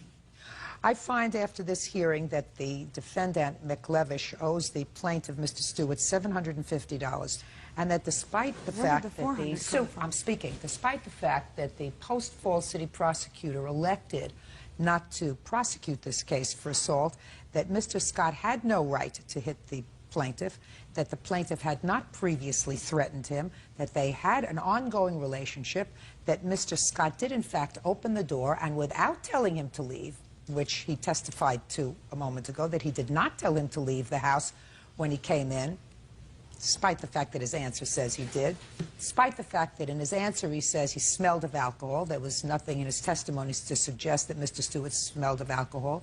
He assaulted him. He hit him twice, and I find that he had absolutely no right to do that. And for that assault, I am awarding him $2,500. 052 $3,250 judgment for the plaintiff. Thank you. On, Tim. This is Williams. Parties have been sworn in. You may be seated, sir. How old are you, Mr. Williams? 25. What do you do for a living? Electrician. How long have you been an electrician? About 4 years. You freelance or you work for somebody? Work for somebody. Same job? No. How many different jobs have you had in the last year? 2 or 3. Have a drug problem? No. Ever have a drug problem? No. Never. Never had a drug problem. Did you ever use drugs? In the past, when I was a kid, yes. You have a gambling problem? No. Why is it that an able-bodied young man like you, who's 25 years old, who has a profession, has to take money from his mother? I didn't take money from my mother. Well, you did. It was given to me. You took, notice, I didn't use the word borrow, loan. You, in fact, took money. Bird, would you take these glasses from me? Now, I'm going to take them back from you. I didn't borrow them. Wasn't a loan. I took the glasses. He took the glasses. Do you understand? Why would a 25-year-old, able-bodied, non-drug abusing electrician have to take money from his mother by having her pawn her jewelry? Financial problems. Well, you explain that to me, sir. Well, I mean, at the time, I was unemployed. Oh, well, I asked you about that. But at the time when she gave me money, I was unemployed. Why? Because I didn't have a job. They were laying people off. In my field, that happens. When there ain't work, they lay you off. And when you're laid off, Mr. Williams, what do you do? Well, you try to collect unemployment. Sometimes you get it, sometimes you don't. Where do you live?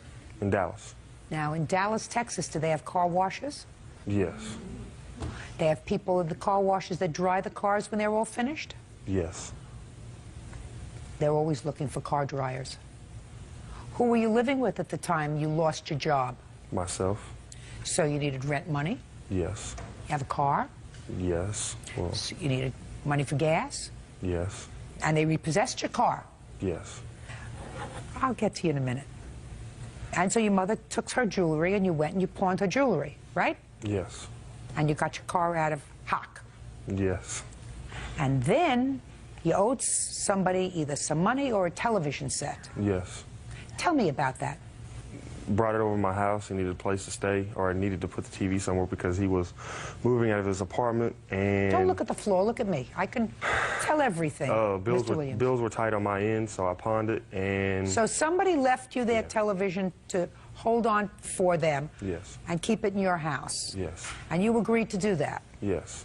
And then you took the television set and you pawned it because you needed cash. Yes. What'd you need cash for? Rent. Why didn't you get a job? I was looking for work at that time.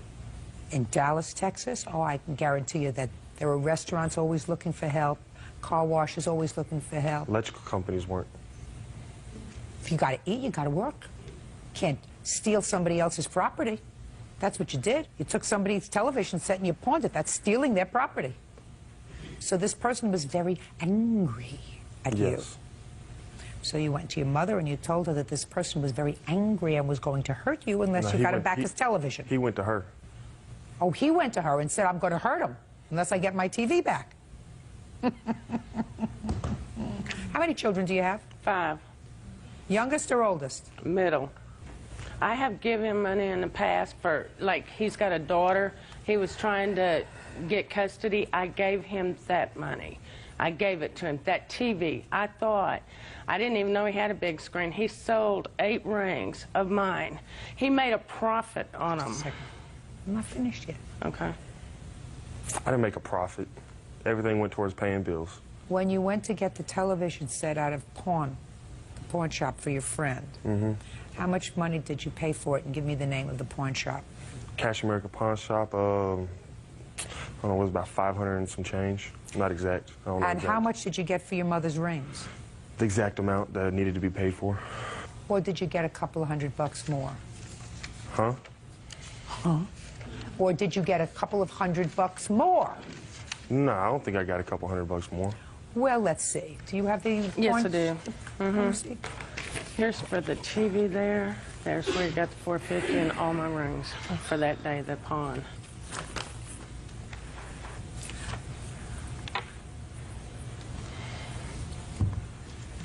So the loan amount on the TV was $450, is that right?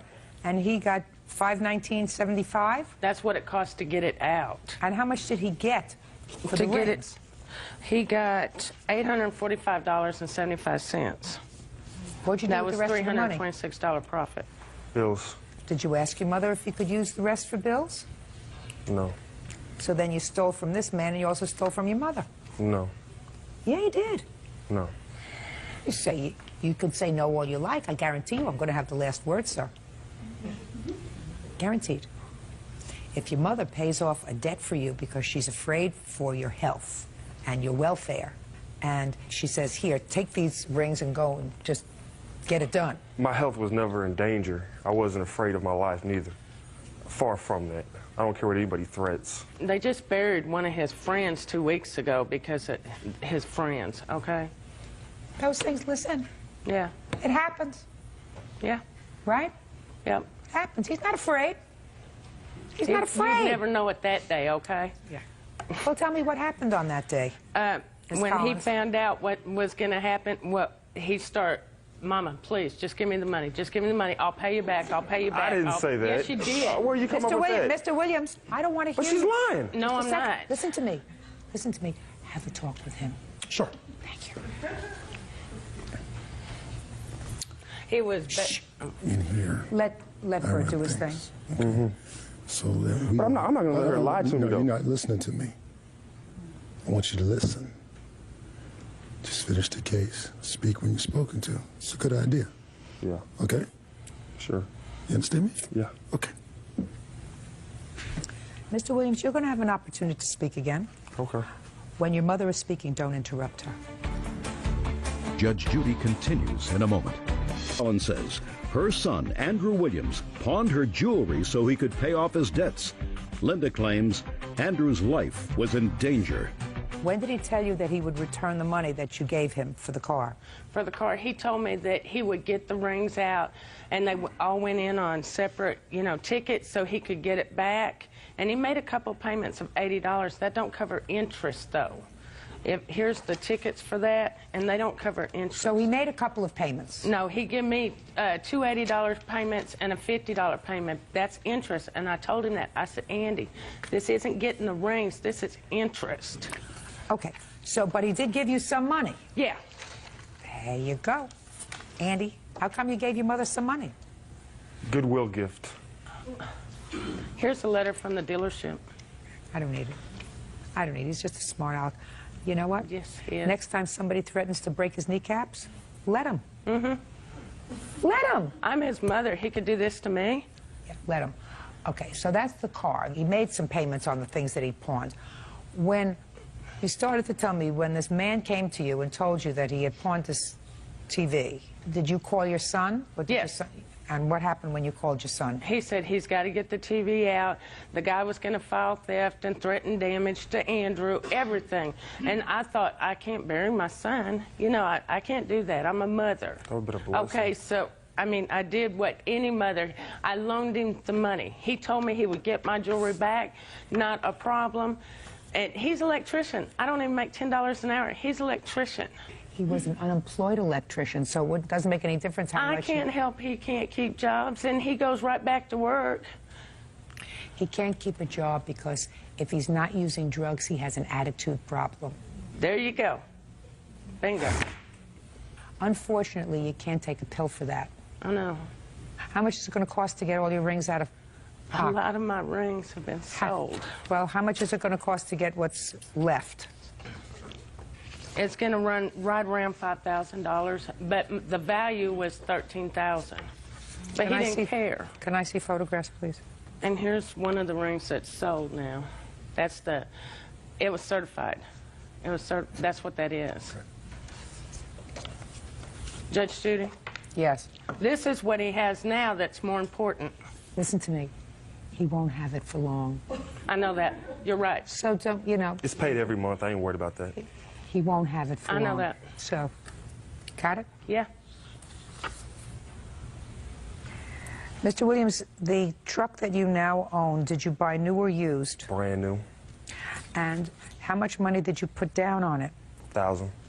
How come you didn't get any of these rings back for your mother? Because I didn't owe her any money.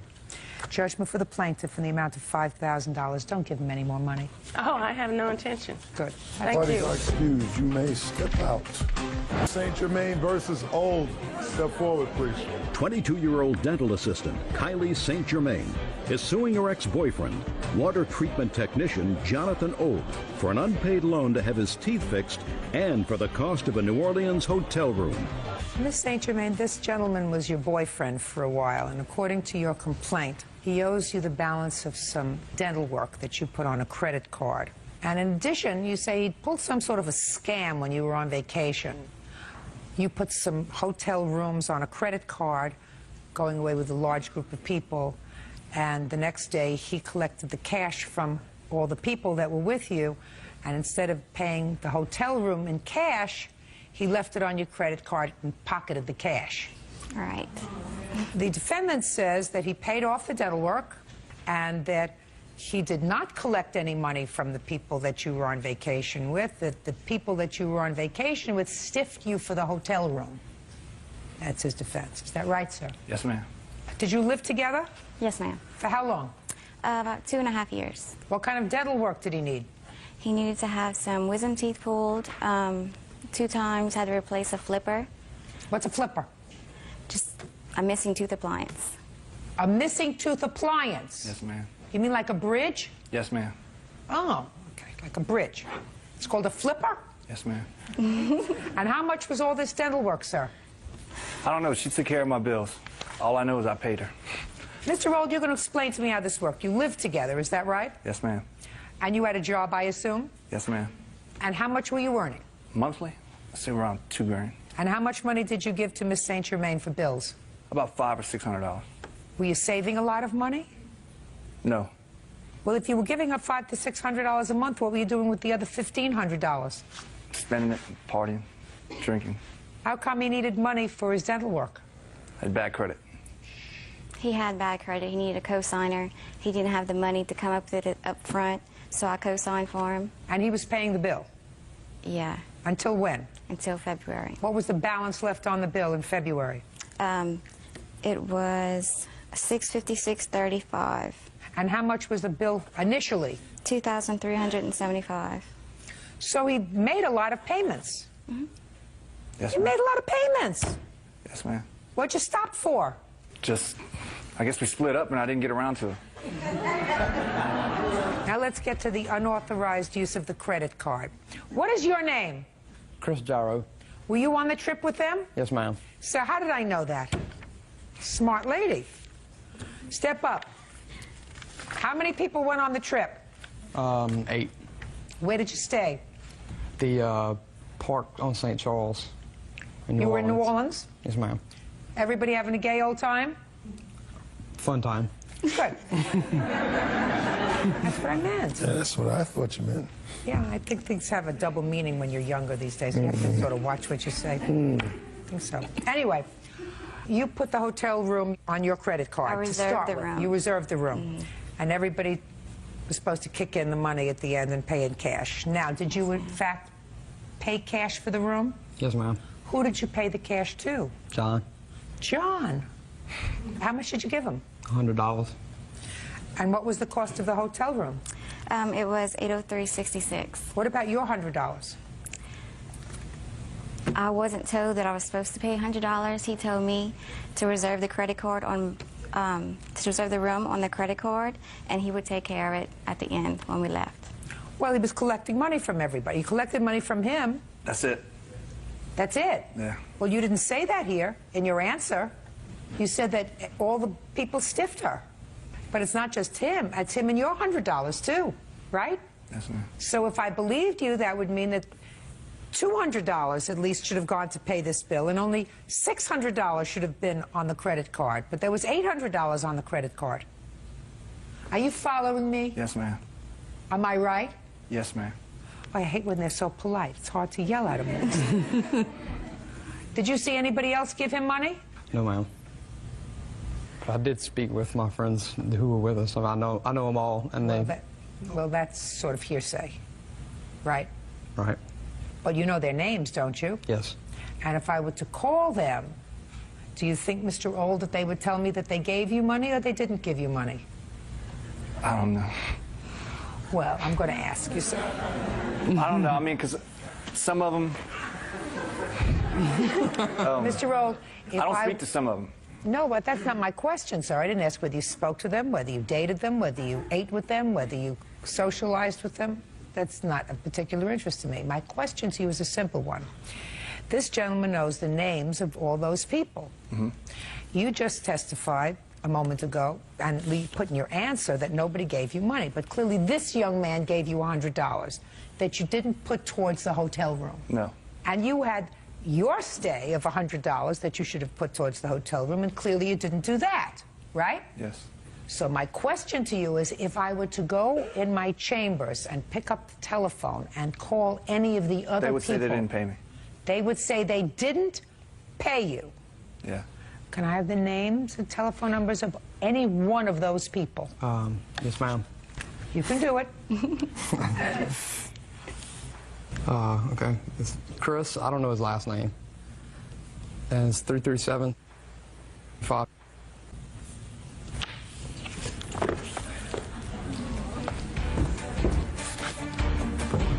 Judge Judy continues in a moment. Okay. Well, according to Chris, he gave $75 to Norma. Didn't give any money to Jonathan. I don't know what kind of an arrangement he had. In any event, certainly I know that $200 should have been turned over to the plaintiff. $200 plus the $656.30 is $856.30. $656 is for his dental work. Anything else you want to tell me? The hotel was under his name. Yes? And he was supposed to be, you know, he was supposed to pay the bill. He said nobody gave him any money. His money, his money. Got it? Don't use your credit card anymore. Use your credit card to get stiff. Judgment for the plaintiff in the amount of $856.30. Thank you. Parties are excused. You may step out.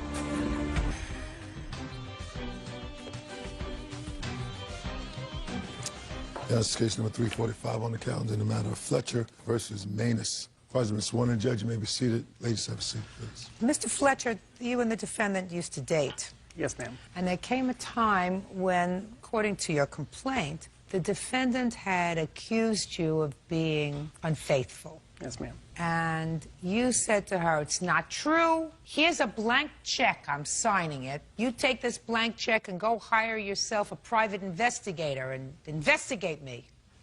So far, is that right? Yes. So she took the blank check, she filled it out, made it payable to herself for a couple of $1,000s. Ma'am? Who did you make it payable to? He made it payable to me. Oh. He put my name in it. Fine. You just filled in the amount. Yes, ma'am. Then things didn't go well. She accused you of stalking her. You were arrested, had to hire a lawyer. Those charges were subsequently dismissed. So you want the $2,000 back from the check and the attorney's fees. That's correct. Ms. Main says she cashed that check and wrote in $2,000 because she had to be taught a lesson not to be such an idiot. I mean, she doesn't say that, but that's about what she said. And that she had grounds to file a complaint for stalking because you were, in fact, stalking her and making her very uncomfortable. Was he stalking you because he wanted his money back? He never asked for the money back, Your Honor. Never? No. When, for the first time, did he ask for the money back? I received a, let's say, a letter let's start at from the work. beginning. When did he give you the check? It was end of April, first part of May. Can I see a copy of the check, please? Yes, ma'am. I put together this, and it's got an index for all Listen things, to or do me. you just want that? Listen to me. I'm not as young as I used to be. Just give me a copy of the check. There's some other stuff stapled to it. April 6th. But that's the date on the check. And it was cashed? In the upper right-hand corner there, it's the 8th of April, is when it actually transpired through the bank. 2 days later. Didn't waste any time. No. What'd you do with all the money? I paid a bill of my daughter's, Mm-hmm. and that's about it. Okay, then I have here some emails. You were hell-bent to give me these things anyway. This one is dated Thursday, April 8th, 9:14 a.m. From you. No, David, I'm not going to hire a PI with your money, but I'm going to hold on to your money for a couple of months so you can sweat a little. That should be long enough to teach you a lesson on giving someone a blank check. By the way, I cashed it for $2,000, and you did have money in the account. You're lucky I didn't cash it for $10,000 like someone suggested. You lied to me about how much money was in your account, so you must not trust me. I hate liars, and once I'm lied to, I have a hard time believing anything that a person says to me in the future. How much after that did you break up with him? We were broke up. 2 days later after he gave you the check? Prior to the check. You're not a nice person. Maybe not. Well, you're right. Well, I'm glad if somebody knows themselves. That's the first step to self-healing. I mean, you took advantage of him. I don't feel that I did, Your Honor. You don't feel as if you took advantage of him. He gave you this check for what reason? He gave you the check and said, I haven't been doing the wrong thing. I have been doing the right thing. Here, take this. You should have taken it, ripped it in 10 pieces and say, listen, David, it's over. I'm not interested in you. Instead, you took the check, you cashed the check, you went and bought yourself something, you paid a bill for your daughter, and then, after you told me, I'm going to hold on to the money for a couple of months. That's what you said to him. So far, you owe him $2,000. Excuse me? So far, you owe him $2,000 because you said you were going to give it back to him. That's what you said in the email. That's your email. That's what you said. You said, I'm going to me? I don't care what he wrote to you. You told him that I'm going to hold on to it long enough to teach you a lesson. Did you learn your lesson? Yes, ma'am, unfortunately. Now, can I see when you filed stalking charges against him?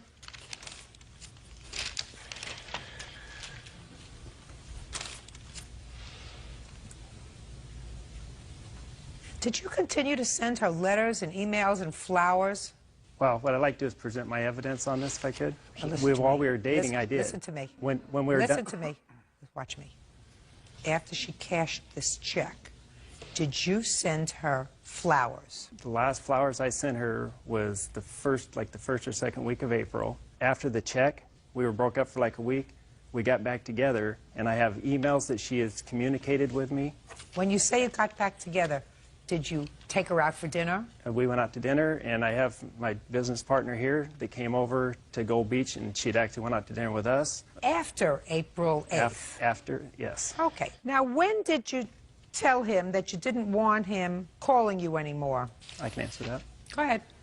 It was May 19th, and I have the last email correspondence that I actually had with her. Can I see it, please? Yes, ma'am. This was the last correspondence.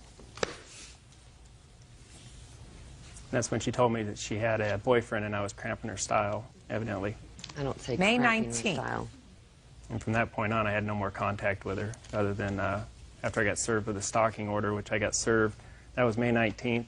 When I had a hospital appointment, I had to have some surgery done at the hospital there. She works there, and bumped into me. And after I got done with my surgery and I got home, the next thing I know, I'm getting served with a stalking order. And that was, I hadn't saw her for almost a month.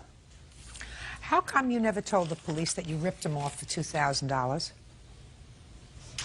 I don't see that anywhere here. Your Honor, I didn't rip him off for Yes, you did. $2,000. Well, I'm sorry, I didn't. Oh, you did. Okay. Oh, you did.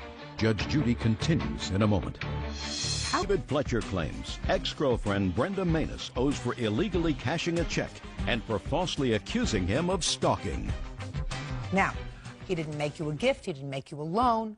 It was clear that he was trying to be a boyfriend and gave you this check. And initially, put your hand down. Initially, what you said was, 2 days after you cashed the check was, I'm just going to hold on to it for a couple of months to teach you a lesson not to be a fool and give somebody a blank check.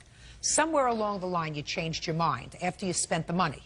So my question to you is, how come you didn't tell the police when you filed these charges against him, not for threatening you in any way, just he sent you emails, he sent you flowers, then he called you. How come you didn't say anywhere in any of these statements that I took $2,000 from his bank account? You didn't think that was relevant? Nope. No. And how come you didn't, if you thought that he was stalking you, how come you didn't say to yourself, maybe if I give him back the $2,000 that I took from him and made a fool out of him, maybe he would leave me alone and wouldn't bother me. And here's the $2,000, because he says to you in an email, why don't you just give me back my $2,000? I'll leave a deposit slip for you. What are you looking at me? Am I speaking a foreign language to you? I would like to see that. I don't recall Sure. that. Sure. Thank you. How much was your lawyer? $712. $712, did you say? Yeah. Refresh your recollection now? When he says, I'll leave you a deposit slip, please put my money back in my account. When did you do that, Miss Maines? When did I put the money back in his account? Yes. I did not. And if somebody was stalking me, if someone was following me around, if someone was coming to my place of business, I would say, gee, I want to remove any irritant that might exist with that person because they feel like a fool. Not a nice person. You were right at the beginning. First statement was right. You are not. Judgment for the plaintiff in the amount of $2,712. You don't abuse the courts by filing stalking petitions when you've done the wrong thing. Goodbye. Why is that excuse? You may step out. He's mad because I filed the stalking order on him. No, there was no stalking. He emailed me constantly. I blocked his email. Only part of the hateful part was the part that she told me when she had a boyfriend. Called 2 and 3 times a week. I emailed her back and I told her what I thought of her leading me on like that. He would not leave me alone. She basically wrote the check for more than she was supposed to. He gave it to me. It was supposed to be paid back. It wasn't paid back. Was never asked to be returned. There'll be no more blank checks. And now the next case. All parties in the matter of Fisk versus Billy, step forward, please.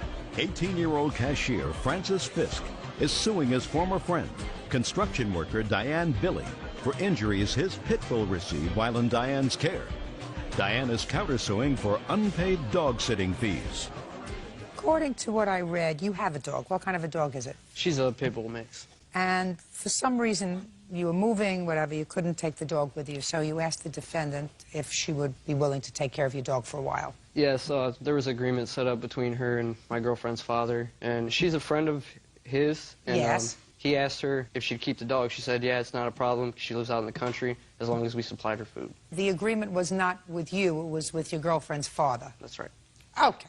And how long was she supposed to mind the dog for? We didn't really have a set time. It was just until we found a new place to live. So anywhere from a day to 10 years? Basically, just until we found a spot to live. According to your complaint, when you got the dog back, someone had severely beaten the dog. Yes, that's right. And had severe head trauma. You want Miss Billy to take care of the vet bills. Yes.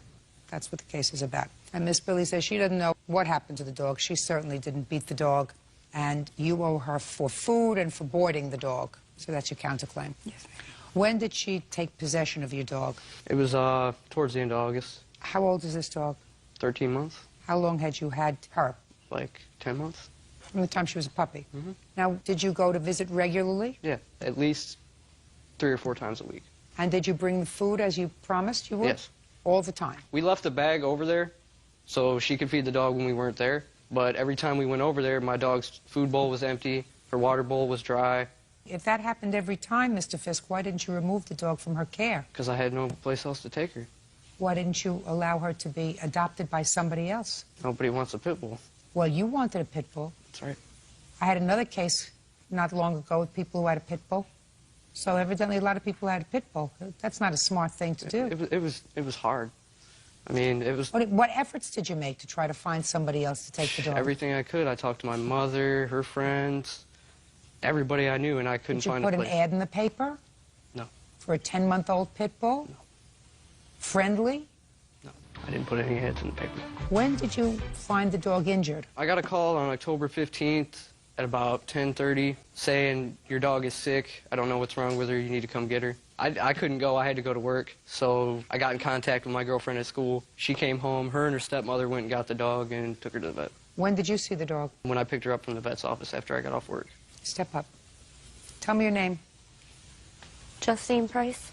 Ms. Price, would you describe the dog when you went there? Well, she was usually kept in a kennel, and she was in their breezeway inside of a cardboard box. She was bleeding really bad from her mouth, and when I tried to, like, move her lips to see what was wrong, I don't know, it was like a seizure. Like, she started turning her head around real bad, so we took her to the vet. You have a report from the vet? Yes, I do. I'd like to see it, please. You just want all the evidence? No, I want the report from the vet.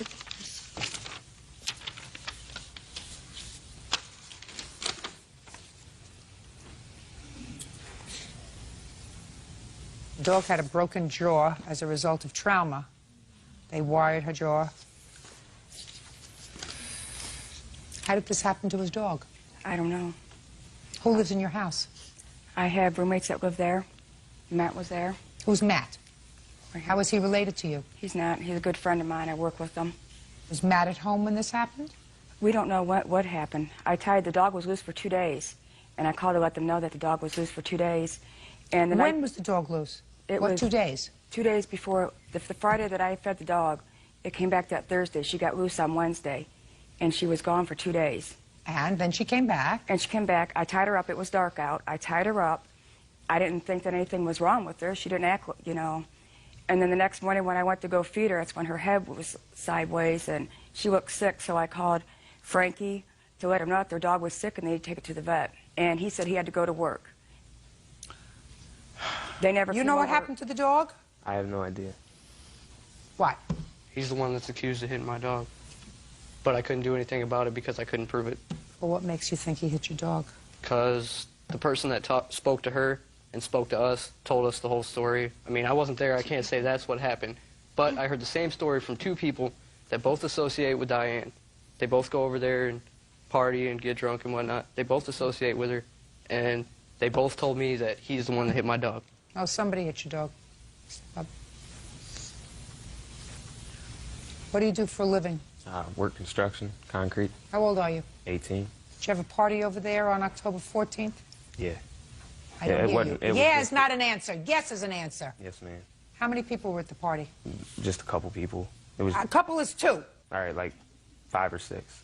Now, I want you to list the 5 or 6 people that were at the house. I want you to make sure you list them all right. Sean, Becca, Dusty, me, Diane, and Marky. And what was the drink of choice that evening? Bud Light. Anything other than Bud Light?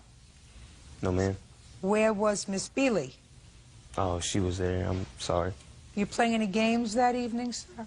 No, ma'am. Where was the dog? Outside. Tied up? Yeah, it should have been. Is the dog making noise? It barked. How many times did the dog bark? I don't know. Did you go out to see? Dogs bark. They were both barking. So between the time you had this party on the 14th and the 15th, something happened to the dog. What do you think that was? I have no idea. I don't either. All right, let's take care of this. You are responsible for the vet bills, madam. When you assume a responsibility, even if you assume a gratuitous responsibility, you have an obligation to see to it that no harm happens to this dog. We understand each other? And if you've got 5 or 6 teenagers, either chronologically or mentally, drinking beer in your house, and something happens to this dog, that's your fault. Now, these are prospective vet bills. It may work, the jaw wiring may work, and may not work. When I spoke to my vet, she's had some problems breathing. And when I spoke to him, he said there's more than like a 90% chance she's going to have the major surgery. Probably. Well, in any event, this dog has suffered substantially. Your claim is for $1,000, which, as far as I'm concerned, is most reasonable considering the vet bills that you had and the prospective vet bills. And I'm giving you these vet bills because I believe that they're responsible for what happened to your dog. Either they or some of the other drunken people that were at her house on the 14th of October. But I have pets. I love them. And if I left them someplace and went over to see them and there was no food and no water, that may happen once. But you said you never saw food and water in the bowl. It was hard. Then you don't tell me it was hard. It's your fault. Better off to take a dog to the Humane Society and let them look for another home for the dog rather than to let the dog stay there and be without food and water so that it runs away and to have its head used as a golf ball. You're not supposed to be an idiot even though you're 18. We understand each other? Yes, ma'am. Good. Judgment for the plaintiff in the amount of $1,000. That's all. Parties are excused. You may step out. He was messing around. Parties on Thomas versus Simonetta. Step forward, please. 25-year-old mechanic Christopher Thomas is suing 34-year-old Stephen Simonetta for assault. Christopher claims the fight started because he is romantically involved with Stephen's estranged wife. Mr. Thomas, you are living with the defendant's soon-to-be ex-wife. Yes, Your Honor. How long was he separated from his wife? I think it was a couple of months. And do you know how long they were married? 9 years. You have children? Yes, 2. And they live with your wife? With her, yeah. And she was living with him? Yes. Okay. Where did this assault take place, sir? In our home. You were living with his wife and their 2 children in her home? Yes. That she used to share with him? They never shared it. They never lived there together? I think maybe a total of 1 week. So the assault took place in the home. Tell me about it. I got off work and I went in the bedroom to take off my work clothes and change. And I heard the defendant and walk in and... Is your girlfriend? Yes. His wife? Yes. And he started arguing with my witness, Christy. And then he comes storming in the bedroom and shut the door behind him and threatened me and told me that I had to leave out of the house and asked me if I was going to move out. Then stormed in, got him outside, and they were leaving. And he came running back in the house, and he goes, hit me. And I said... He said to you, hit me? Yes. And I didn't answer him, and the next thing I know, Christy's helping me up off the floor. Now, Mr. Simonetta? Simonetta. Mr. Simonetta, you, sir, don't deny that you hit him. No, I don't.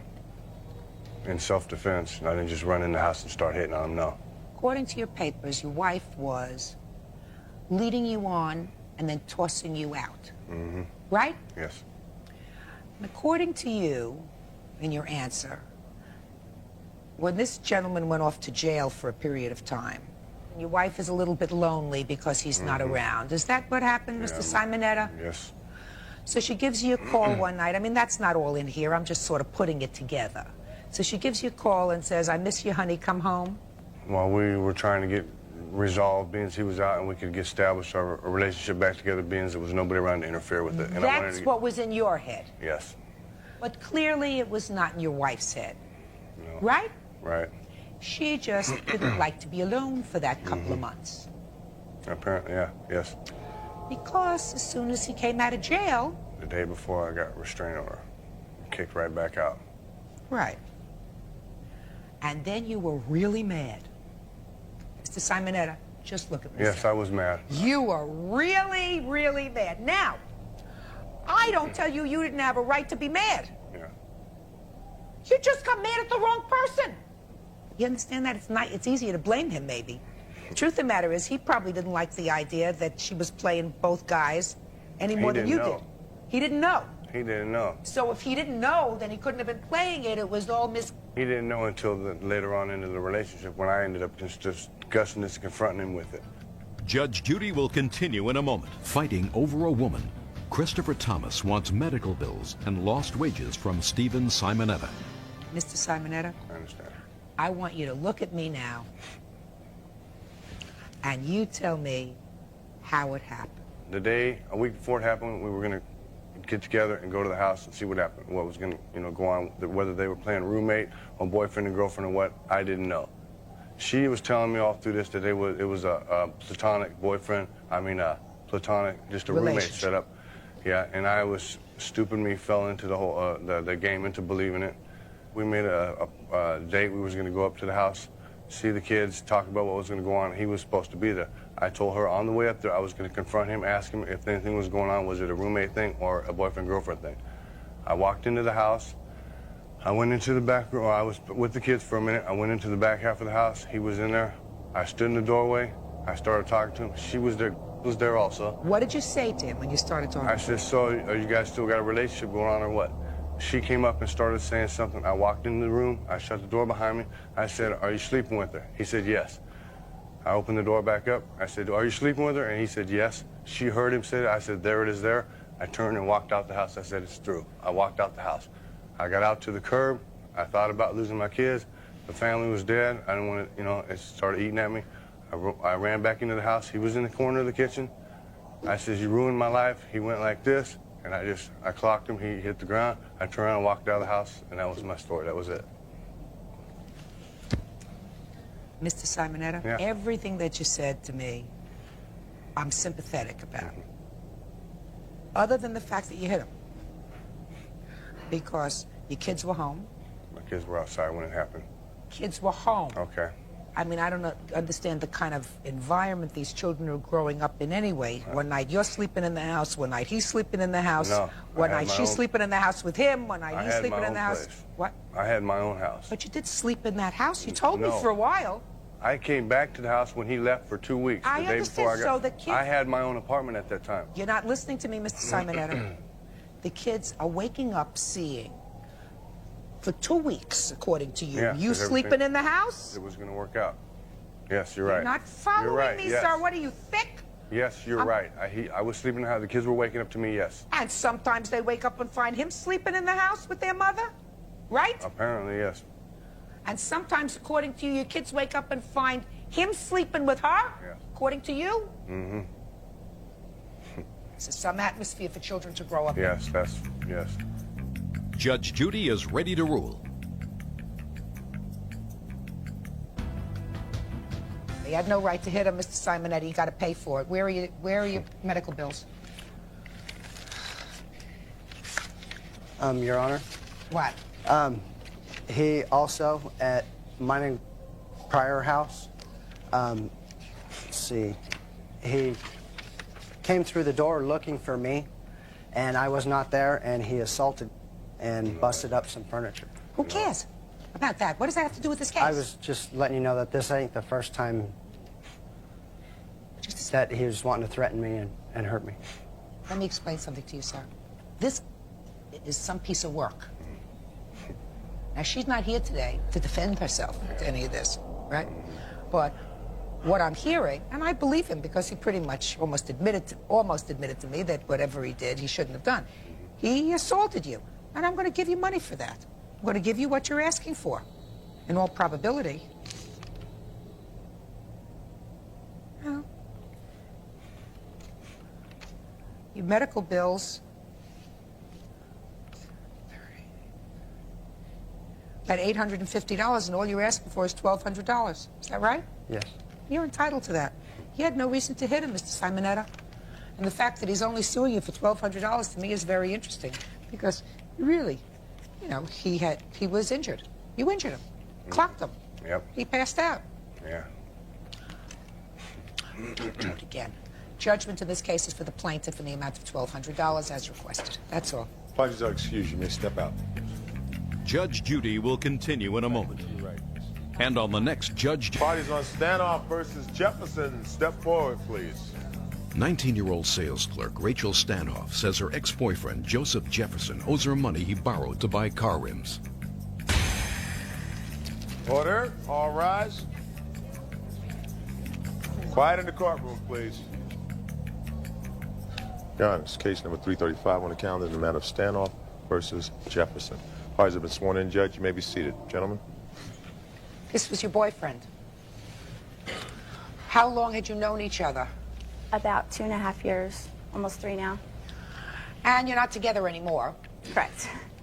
While you were together, he used your credit card to buy rims for his car. Correct. And you say, sir, that it was a gift of love. Yep. Yes.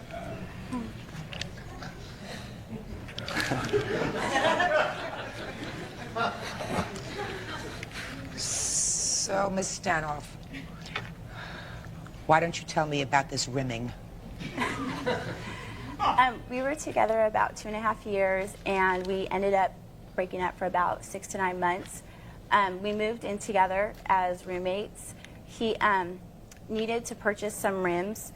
He then put $500 down, wrote a check to West Coast Motorsports in Garden Grove, and then proceeded to tell me that that he needed to have the other $1,300 to pay on the rims, or else he was going to lose his $500. So I went down with him. In return, he said that he would pay me back in full. He had gave me a Vaughn's credit card, or I'm sorry, credit union card. Told me that actually there was $30 taken out of his check every week that I could take out to pay the bill back. So you broke up, he's got the rims and you got the bill. Is that what you're telling me? Correct. Go. Okay, well, we broke up. We moved back in together. We were living there for about a week, and she usually takes me out shopping, buying me stuff whenever I want, when we get in fights or something. And she offered to buy me some rims for my car. She paid for Why would she take you out shopping if you have a fight? That's how she is. Whenever I got mad at her, we got in a fight, she bought me stuff. And she has a record of every time we break up, trying to take something back from me. And that's why, like, when we got back together that time, for like 3 years, she made me sign a contract saying that, it was a contract, it was made in 5/30/95, saying that the first thing on there says, whatever you bought me is mine, if we break up no matter what. And she signed it and dated it, everything. So that's how she always goes to that stuff. Buys me stuff and then wants to take it back when we break up. When we went to buy the rims, I wrote the check for $500 and she paid the rest with the credit cards. There was no agreement. He was there with me when we bought it. It was us 3 there. We went there. There's no agreement that I had to pay back, nothing. The reason she got my cash card is Just a second. Who has the car? The card? Car! No, I sold it. With the rims? Yes. How much after she paid for the rims did you sell the car? I sold it for $18,500. Well, I didn't ask you that question, but that's an interesting answer. How much longer? What? How much longer? What word in English didn't you understand? You said how much the car 3 months ago. How much after you put the rims on the car did you sell it, was my question. You said $18,000, which isn't exactly 2 an months. answer, but I'll take it. 2 months. Had you already broken up with her at the time? Yeah. So why didn't you give her back the money for the rims from the car? Because they were a gift. That's like... What? They were a gift. That's like I bought her rings and stuff. Am I supposed to take everything back that I bought her? Let me explain That's something not to you, right. sir. There's a difference between a ring, a piece of jewelry, a watch, a shirt, a tie, a pair of rollerblades. There's a difference between that and 4 rims for your car. There's no difference. It's material. How old are you? 20. Where do you live? In Hawaiian Gardens. Who do you live with? My grandma. Your grandmother? Yes. Where do your parents live? I don't know. I don't talk to my parents. You don't know, you don't talk to them? Yes. For how long? For a while. All my life. What do you mean all your life? All my life. Like You mean said. you've always lived with your grandmother? Yes. Is it your mother's mother or your father's mother? Mom's. Does she talk to her daughter? Yes. You ever been arrested, Mr. Jefferson? Nah. Nope. Where do you work? I don't work now. Why? Because I quit, because I lost my license. What license? Driver's license. Why? For speeding. How many times? 3. And you were never arrested, sir? Nah, never arrested, no. And what kind of car was this that you sold for $18,000? 97 Mitsubishi Eclipse. How'd you buy it? Financed it. What kind of work were you doing when you financed it? I worked for UPS in Vaughn's. And what happened to those jobs? I had to lose them because of her. You lost your UPS job because of her? How did she cause you to lose your UPS job? See, that's how it started when she broke into my box and she stole my car keys and my checkbooks, all this stuff, and she stole my car from UPS one night because I worked midnight shift. I go in 3 to 9, and I came out, my car wasn't there, and then I came back and it was moved somewhere else. She stole my car, and I couldn't keep letting my car go out. She always threatened me, saying that all my friends they're gonna steal your car, take the rims off, steal your radio. And then Vaughn's, she went in there harassing me all the time. My boss complained to me. So she wanted the money back for the rims or the rims right from the beginning? Nah, it's not for the money. It's for the love. She missed me. She wanted me still. Oh, my God. God help her if that's what she wanted. How old are you? 19. Who do you live with? My grandmother. Where are your parents? My parents are in Norco. I talk to them once a week. Where? Norco, North Corona. And why don't you live at home? Because it's too far for me to commute now. Have you ever met his parents? I've met his mother. When? I've met her a few times during the 2.5 years that we were together. I've seen her probably about a year ago. I saw her. When you saw them, was he there? Yeah. He's the one that introduced me to her. Does that sound familiar to you, sir? Yeah, it sounds familiar. So it's not that you haven't spoken to your parents or your mother? I don't talk to them. Oh, God. Judge Judy continues in a moment. Rachel Stanhoff says her ex-boyfriend, Joseph Jefferson, owes her money he borrowed to buy car rims. Joseph claims the money was a gift. Listen up, Mr. Jefferson. You owe her for the tire rims. You're 20 years old. You could either be in your life.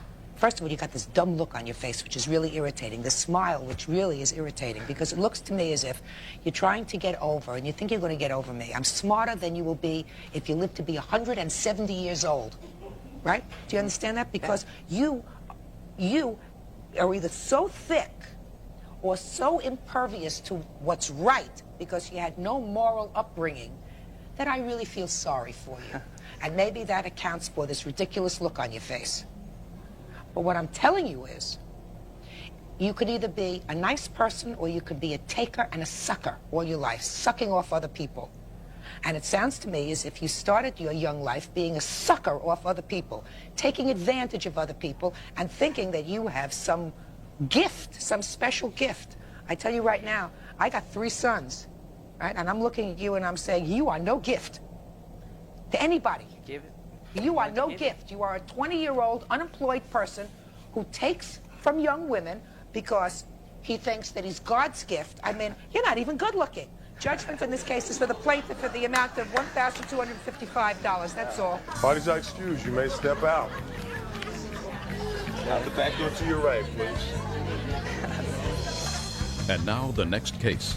Charges on Kaufman, Smith versus Rodriguez. Step forward, please.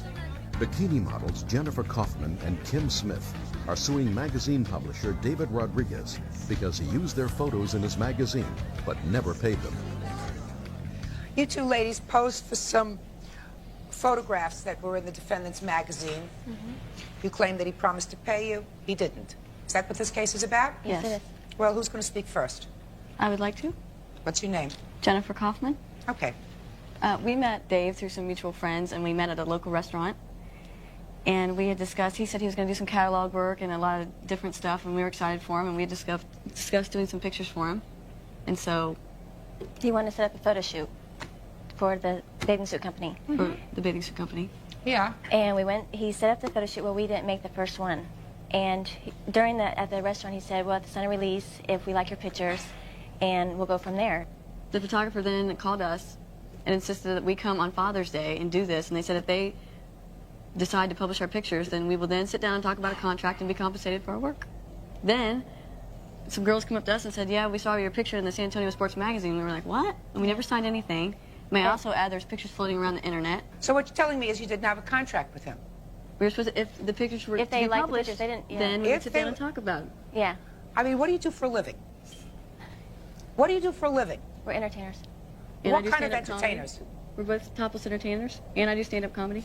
Well, if you're topless entertainers and do stand-up comedy, then you know about contracts. So you're going to do these pictures, right, for some sort of compensation if the pictures were published. But you hadn't discussed the compensation with him.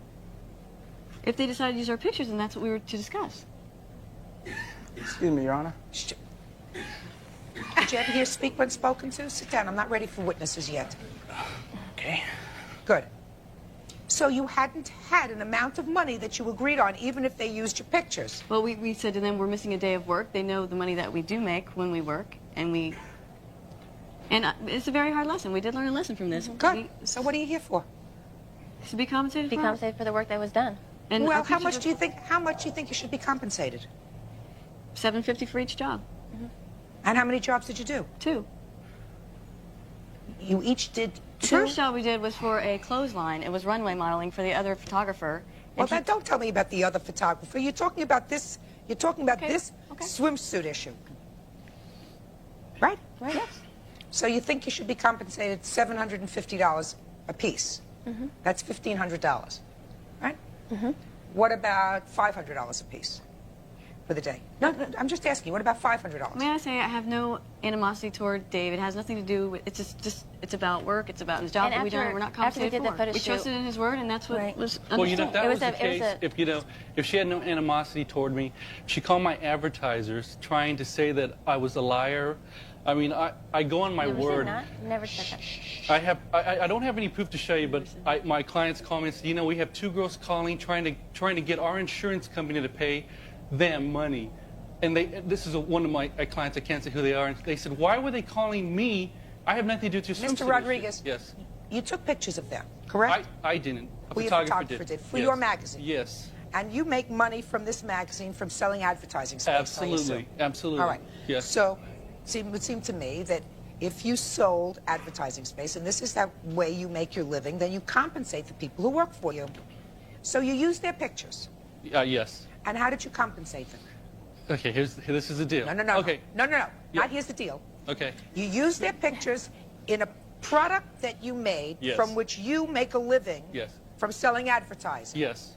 And my question to you is, how did you compensate them? I told them they would get trade, that they would get a swimsuit. The company said they would provide each girl a swimsuit. So why would we Mayor, just put your hand down. For their services, for posting in the magazine. Are you kidding me or what? Judge Judy continues in a moment. Bikini models Jennifer Kaufman and Kim Smith say magazine publisher David Rodriguez published their photos without paying them. David claims they agreed to let him use the photos for free. Did you give him the swimsuit? Well, Not well. yes, one of them has a swimsuit. The one that they were wearing One that of them, day? yes. The one that they were wearing that day? Yes. Well, you know, you can't go out and sell those things again. I mean, you can't go out and sell them once you use Well, it. You know, once exactly. you use it, Yes, you bought it. exactly. So you're telling me, Mr. Rodriguez, Yes. you expect me to believe, sir, that you got all the free talent to make your magazine, and in exchange for that, they were supposed to get a bathing suit. Yes. I don't usually ask these questions because it's not a good idea. Lawyers should never do that. Why would you think that they would do that? This is the reason why. I'm waiting. Every year, I have an annual swimsuit issue. I get tons of photographs from women who want to be in the swimsuit issue. It's one of my biggest issues of the year. I don't pay one model to be in my swimsuit issue, not one. Out of all the models that I use, I have 13 models. I have these 2 girls saying they want to get paid. 2 girls out of 13 models. Does that make any sense there? Can I see the magazine, please? Well, we don't know what they discussed with them, but what we discussed with him is totally different. Well, I have No, witnesses. let me tell you something. You didn't really discuss anything with him because when you discuss something with him, then you make a price. I could just as easily say to you, listen, ladies, you didn't discuss with him what the price was for your work that day, which is what you're supposed to do. So I believe that you should be compensated. Looks to me like you had a pretty good time. $50 seems like a nice amount of money. I mean, I could say that to you. You're supposed to be smarter. I mean, if this is your business, if you're in the entertainment business, you're supposed to use your noodles. But the fact of the matter is, too, that they contacted me. Here's the deal here. She called me wanting to be in my swimsuit issue. So I said I would meet with them. I met with them right on the table. Think of it, I have all these models. I mean, I have real models. I mean, I could have, if I was going to pay anybody, I'm going to hire a modeling agency. I'm not going to get... Do real models not get paid? Well, let me ask you And this. I'm not going to hire 2 strippers. I'm going to go after a modeling agency. That's what I would do if I'm going to pay anybody to model on a magazine. Not what you do, it's who you are. Okay, well... Let me ask you this question, sir. They took a lot of photographs of these Yes. young ladies, right? Where are the photographs that they took of these young ladies? The photographer has them. They are his pictures. Around the internet. Some of them you have. Yes. Because you clearly went through some of them. Sure, and- to edit it and go through it and decide Ah. which ones were the best, yes. Well, let us assume for the moment that there was some sort of a misunderstanding. And in addition to being compensated by getting a swimsuit, and quite frankly, ladies, I can understand why ladies who are in the entertainment field would like to have the kind of exposure that this magazine, I mean, it looks like a perfectly nice magazine. It's got a picture of nice young ladies in bathing suits and very athletic-looking young men. I mean, there's nothing untoward about these pictures. Why you might want to have your picture in this kind of magazine, right? I assume you like that idea. Right? I assume you like that idea. Sure. Okay. And the money wasn't really that important to you because if it was that important to you and if it was your business, you would have made a price with him and you would have entered into a written contract with him. Judge Judy continues in a moment. I don't take much stock in the fact that there was some sort of a breach of contract. But Mr. Rodriguez, Well, can I say something? Okay. I'm not going to take any longer with this case than it's worth. It's not worth a lot, sir.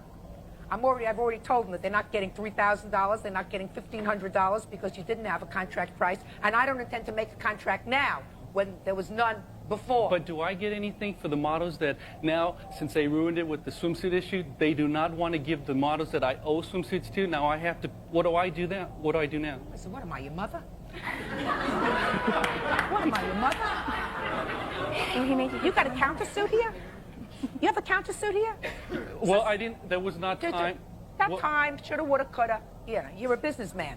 I'm not your mother. I don't intend to solve all your problems, sir, and stop chewing gum in my courtroom. Listen to me. Listen to me. Yes. You have some pictures of them that I think that they would probably like to have. Yes.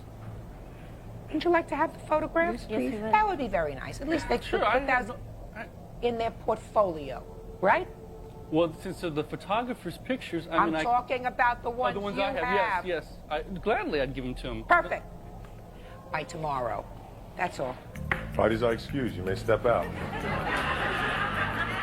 Judge Judy continues in a moment.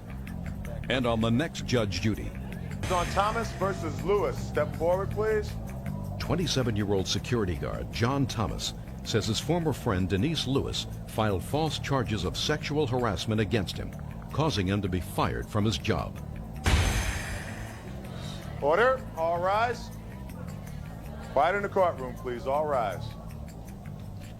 Your Honor, this is case number 306 on the calendar in the matter of Thomas versus Lewis. Parties have been sworn in, Judge. You may be seated. Mr. Thomas, your lawsuit alleges that the defendant filed false allegations against you of sexual harassment, causing you, at least temporarily, to lose your job and suffer all kinds of emotional trauma and stress and embarrassment. Yes. Did you work together in the same office? No, ma'am. Well, tell me how you knew her. We cordially met in the lobby area, and In the lobby of a building where you both worked? yes, What kind of work were you doing? I'm in the security field. So you were a security officer? Yes. Go ahead. And, from time to time we spoke, and then every now and then we went to lunch, socialized and talked everything. And everything was pretty cool. There was a situation. There came a time when you alleged that you lent money to the defendant. Yes. And that precipitated her making these allegations against you. Yes. Well, tell me about that, sir. Okay. Well, as I said, she was having some problems. And she asked my assistance as far as loaning her some money for a motel that she had wanted to stay in to relocate from the current place she was at. And so, I went and I assisted her in that matter. She stayed there for a couple of weeks. How much money did you actually loan her? Well, it wasn't a direct cash flow. I utilized a credit card, so I would be able to keep a record in the future. How much? $250. $250. Yes, $250.88. Okay, so you helped her out with the motel for moving from one place to another. Yes. And then what happened? Then at that time her apartment was ready, and she again asked my assistance to help her relocate to the apartment. Well, she didn't have the funds required to rent out the truck, so she asked if I could utilize my credit to rent the truck out, and then once we've completed the move, she would reimburse me of the initial truck use funds. And how much was that altogether? Altogether, that was $57.24 for the truck and $6.25 for gas to refuel the truck. Now, did she pay you back any of this money? No. So there came a time when you started to ask her for the money? Yes. And then what happened? Okay, the disagreement arose around the time when we were trying to negotiate a way to return the truck. Well, apparently she was agitated because I didn't want to loan her my credit card and so she can return the truck and then return the credit card back to me. So that pretty much fueled the disagreement. Well, to pretty much separate myself, I said, well, go ahead, return the money that you owed me. This is the money that you owed me, and we'll just go our separate ways. She responded in a threatful manner, basically stating that, if you don't leave me alone, you're going to regret that you ever met me. So I left it alone Sunday, and Monday morning I called her again, once again trying to see if we can't negotiate this in a mature manner. She wouldn't speak to me, so what I did is I conjured up a letter to her and just basically broke down everything that she had owed me. Okay, so you sent her a letter. Yes. When did she make these allegations against you of sexual harassment? I sent the letter to her Monday, and the allegations were brought to my attention that Thursday. Okay. To make a long story short, Yes. the charges were subsequently all dismissed. Yes.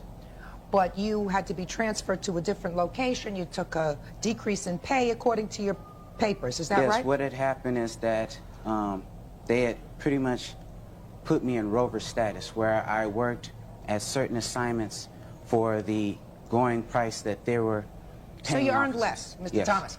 You earned less. But you're suing her for $5,000, clearly much more than this. And the reason you're suing her for $5,000 is because you say she wrongfully made these accusations against you. Yes, ma'am.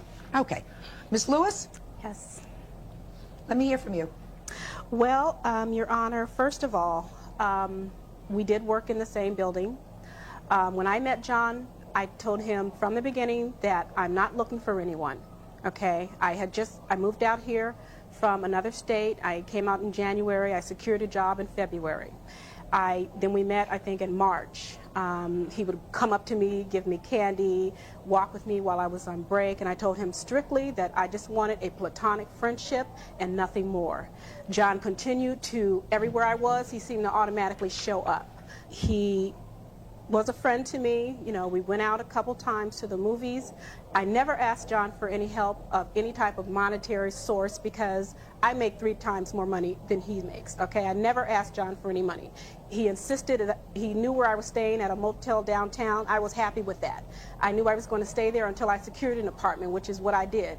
But the reason he wanted me to move because he did not have access to me the way that he wanted access to me, because it was a security building and there was no visitors allowed in the building. So he suggested to me that I move to another motel in Culver City. This is the first hotel that you were in? This is the first hotel that I was at. This is the hotel I planned to stay at until I found my apartment. He knew I was looking for an apartment. He knew I was looking for a car. He went around and got numbers for apartments. Oh, you should move here. He even went to his complex, suggested I go there, and I decided the same day not to move there because he was... Stop for a second. Okay.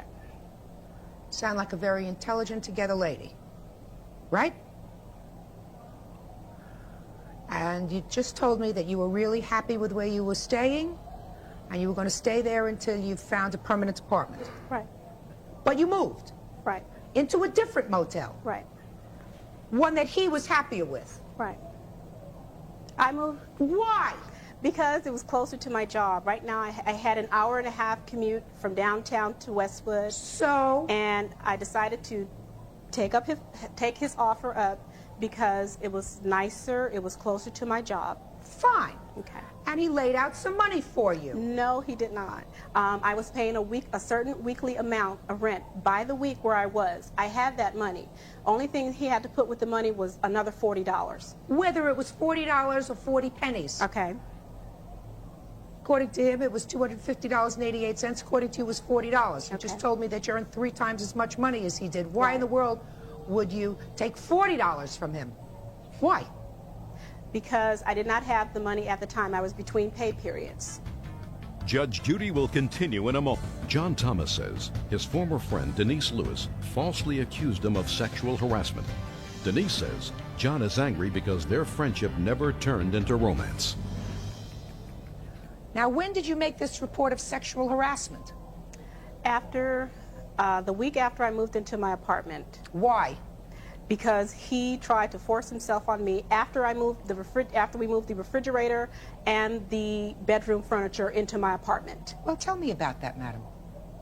Okay, after the things were moved into the apartment, he laid down on we put everything in the living room because I had to paint the bedroom. He laid down on the mattress and he called me in there and he threw me down on the mattress and started making sexual moves on me. And it took me about a couple minutes to push him off of me, and I asked him to leave. And he left? After some screaming and yelling, and yes, he did. What kind of screaming and yelling? I was screaming to get out of my apartment, that you don't live here. And he left? After some time, and he left when he got ready to leave. So that's when you filed a complaint of sexual harassment against him? Not only for that reason, was because the Saturday morning when he was supposed to come back and get the truck, I asked him to leave. We had an argument. I asked him to leave. So you still had the truck? The truck is still there. He has the keys to the truck. Okay. So he said, so he had his car and he wanted you to help him take the truck back. Right. And what happened then? I didn't open the door for him. Why? Because I was upset with him because of what he had tried to do. Okay, he never came to me and asked me to try and work things out, to try and say, okay, I owe you this money, let's try and make some type of arrangements. The next thing I knew, he had left a letter on the counter of where I work, and it was a bill for how much he assumed that I owe him. So tell me when you made this allegation of sexual harassment. After you got the bill? No, I made it like a few days later because he was calling and harassing me at work. He was calling and asking you for what? He was calling, he said he wanted to get together and talk. And I said, I don't want anything else to do with you because of your behavior, because you have been harassing me. When did you make that statement to him? I made it on Monday. And I asked him not to call me again, and that I will pay him his money. So did you pay him the money? No, I did not. Because Why? Because he kept harassing me. Just a minute. Why didn't you pay him the money? Maybe if you paid him the money, he would stop harassing you. Maybe if you paid him the bill, he would feel as if he wasn't so used. Yeah. And then he would leave you alone. Yeah, well, maybe if he had come to me as an adult and not someone threatening me with gang violence and I'm going to get the Bloods to kill you and this and that. Maybe if would have come to me in an appropriate manner, I would have been more than happy to settle with him, just like I tried to call him 2 weeks ago. And I asked him, why did you file this lawsuit against me? And I said, can we come to some kind of agreement because I want this to go away? And his comment was, after several moments of silence at 27 years old, was, you started it. Well, Miss Lewis, you started it. Let me tell you something. I'm a woman, and I take allegations of sexual harassment in the workplace very seriously. But I resent it when women use allegations of sexual harassment as one-upmanship. And I'm telling you right now, the story that's coming through my head is an older lady with a lot more experience has a guy 5, 6 years younger than she is, who's clearly smitten with her. And what's coming out of her mouth is, no, no, yes, yes. No, no, yes, yes. No. You let him move you into another apartment? You're a smart lady. All you had to do was say, I'm happy where I am, John. I don't mind having coffee with you when we're here. You seem like a nice young man, but, you know, this is not a romantic thing. So you let him help you out once. And instead of doing the nice thing, the right thing, by totally cutting him off so that you fair to him, you're not playing mind games with his head. You call him again when you need help. So he's saying to himself, she really likes me. I don't care what she says. She's letting me rent a truck with her and move her stuff into her apartment and help her place the furniture where it is. So clearly, she may be saying no, no, but her eyes are saying yes, yes. Judge Judy will... Security guard John Thomas is suing Denise Lewis for defamation after she accused him of sexual harassment. You're in your apartment. The furniture and the refrigerator are all set. Then you want no part of him. Well, he doesn't know that, so then he calls you and says, now I feel used, now I want my money. Your response was to file allegations of sexual harassment against him. I don't hear any sexual harassment, madam. He moved you into your apartment. He thought you were encouraging him. He left when you told him to leave. You may say you yelled and screamed, but I don't believe that there was any kind of attempted rape there. I don't believe that for 1 second. And your response was to try to injure him in his profession, which was a security guard. That's not fair. Just because two people are friends does not mean that, okay, just because one party wants to go forward with a relationship and the other doesn't, that's not, I don't think that's encouraging. Miss Lewis, you know that he wants romance and you don't. You don't use him. He took advantage of me. Oh, baloney. He did. Oh. He knew that I lived out here by myself. Nobody takes advantage of you, madam. I've known you for 5 minutes, and I can tell you right now, nobody takes advantage of you if you don't want that to happen. You took advantage of him. And the right thing to do was to let him know unequivocally from the beginning, this is not going anywhere, and not do anything to encourage him. Nothing to encourage him. And what you did was encourage him by continuing to allow him into your life. You have something you want me to hear? Is that why you brought that? Yes. Due to her statement, she says that she never made any attempt to encourage me or whatnot. Here I have a greeting card from her, dated April 4th, and the title says, "To the Man of My Dreams." Can I see it? So, just a minute.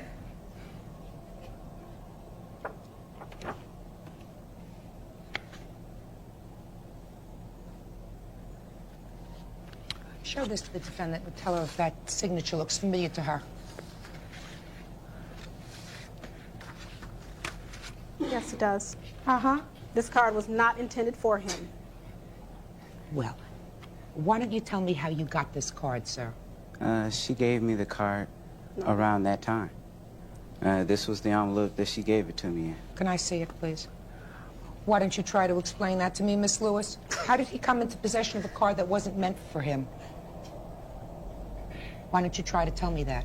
He took it out of my briefcase when he was giving me a ride to work.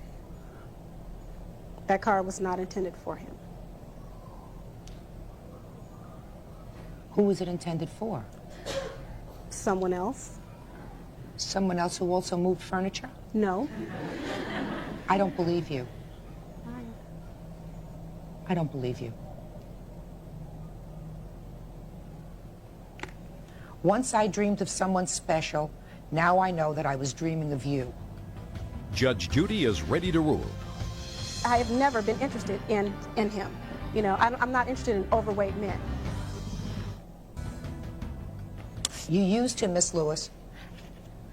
And then in order to get rid of him, you filed a complaint against him for sexual harassment. Oh, yes, that's exactly what you did. And you injured him. You injured him in his job. You had him moved from his job. He suffered embarrassment. He suffered humiliation. And at least something else that I find equally as disturbing is we have finally reached a point in this country, the end of this century, where we do not permit people of either sex to be sexually harassed in their workplace. And unfortunately, it's because of ladies like you that people look at these lawsuits and wonder if they are all real. That diminishes the real allegations of sexual abuse and of sexual harassment in the workplace. It's not supposed to be used as a hammer to solve all the problems that you have. It's supposed to be used sparingly and when it's true. You don't know that it's not true? Oh, I know that it's not true, madam. I know that you used him. That's not true. You used him. You knew he was smitten with you. You used him, and when you were finished with him and he wouldn't leave you alone, in order to get rid of him so that you didn't have to look at him anymore, you filed an allegation of sexual harassment against him that was ultimately investigated and dismissed because you have been reinstated, correct? And it was not the first of its kind. I haven't asked you about your history either. Right? Whether this is a modus operandi for you. We understand each other, Miss Lewis? I am awarding you $2,500, Mr. Thomas. And I hope that it serves as a lesson. Judgment in this case is for the plaintiff in the amount of $2,500. That's all. Thank you. Parties are excused. You may step out. Judge Judy will continue in a moment. And on the next Judge Judy. He's on Wilson Chaydez versus Smith. Step forward, please. 25-year-old John Wilson and his girlfriend Barbara Chaydez say Quincy Smith and his pals harassed and threw beer bottles at them during a drunken bus ride. Order. All rise. Your Honor, this is case number 310 on the calendar in the matter of Wilson Chaydez versus Smith. Parties have been sworn in, Judge. You may be seated, sir. Are you two folks married? No. Dating? Yes. Do you live together? No. I have co-complaints.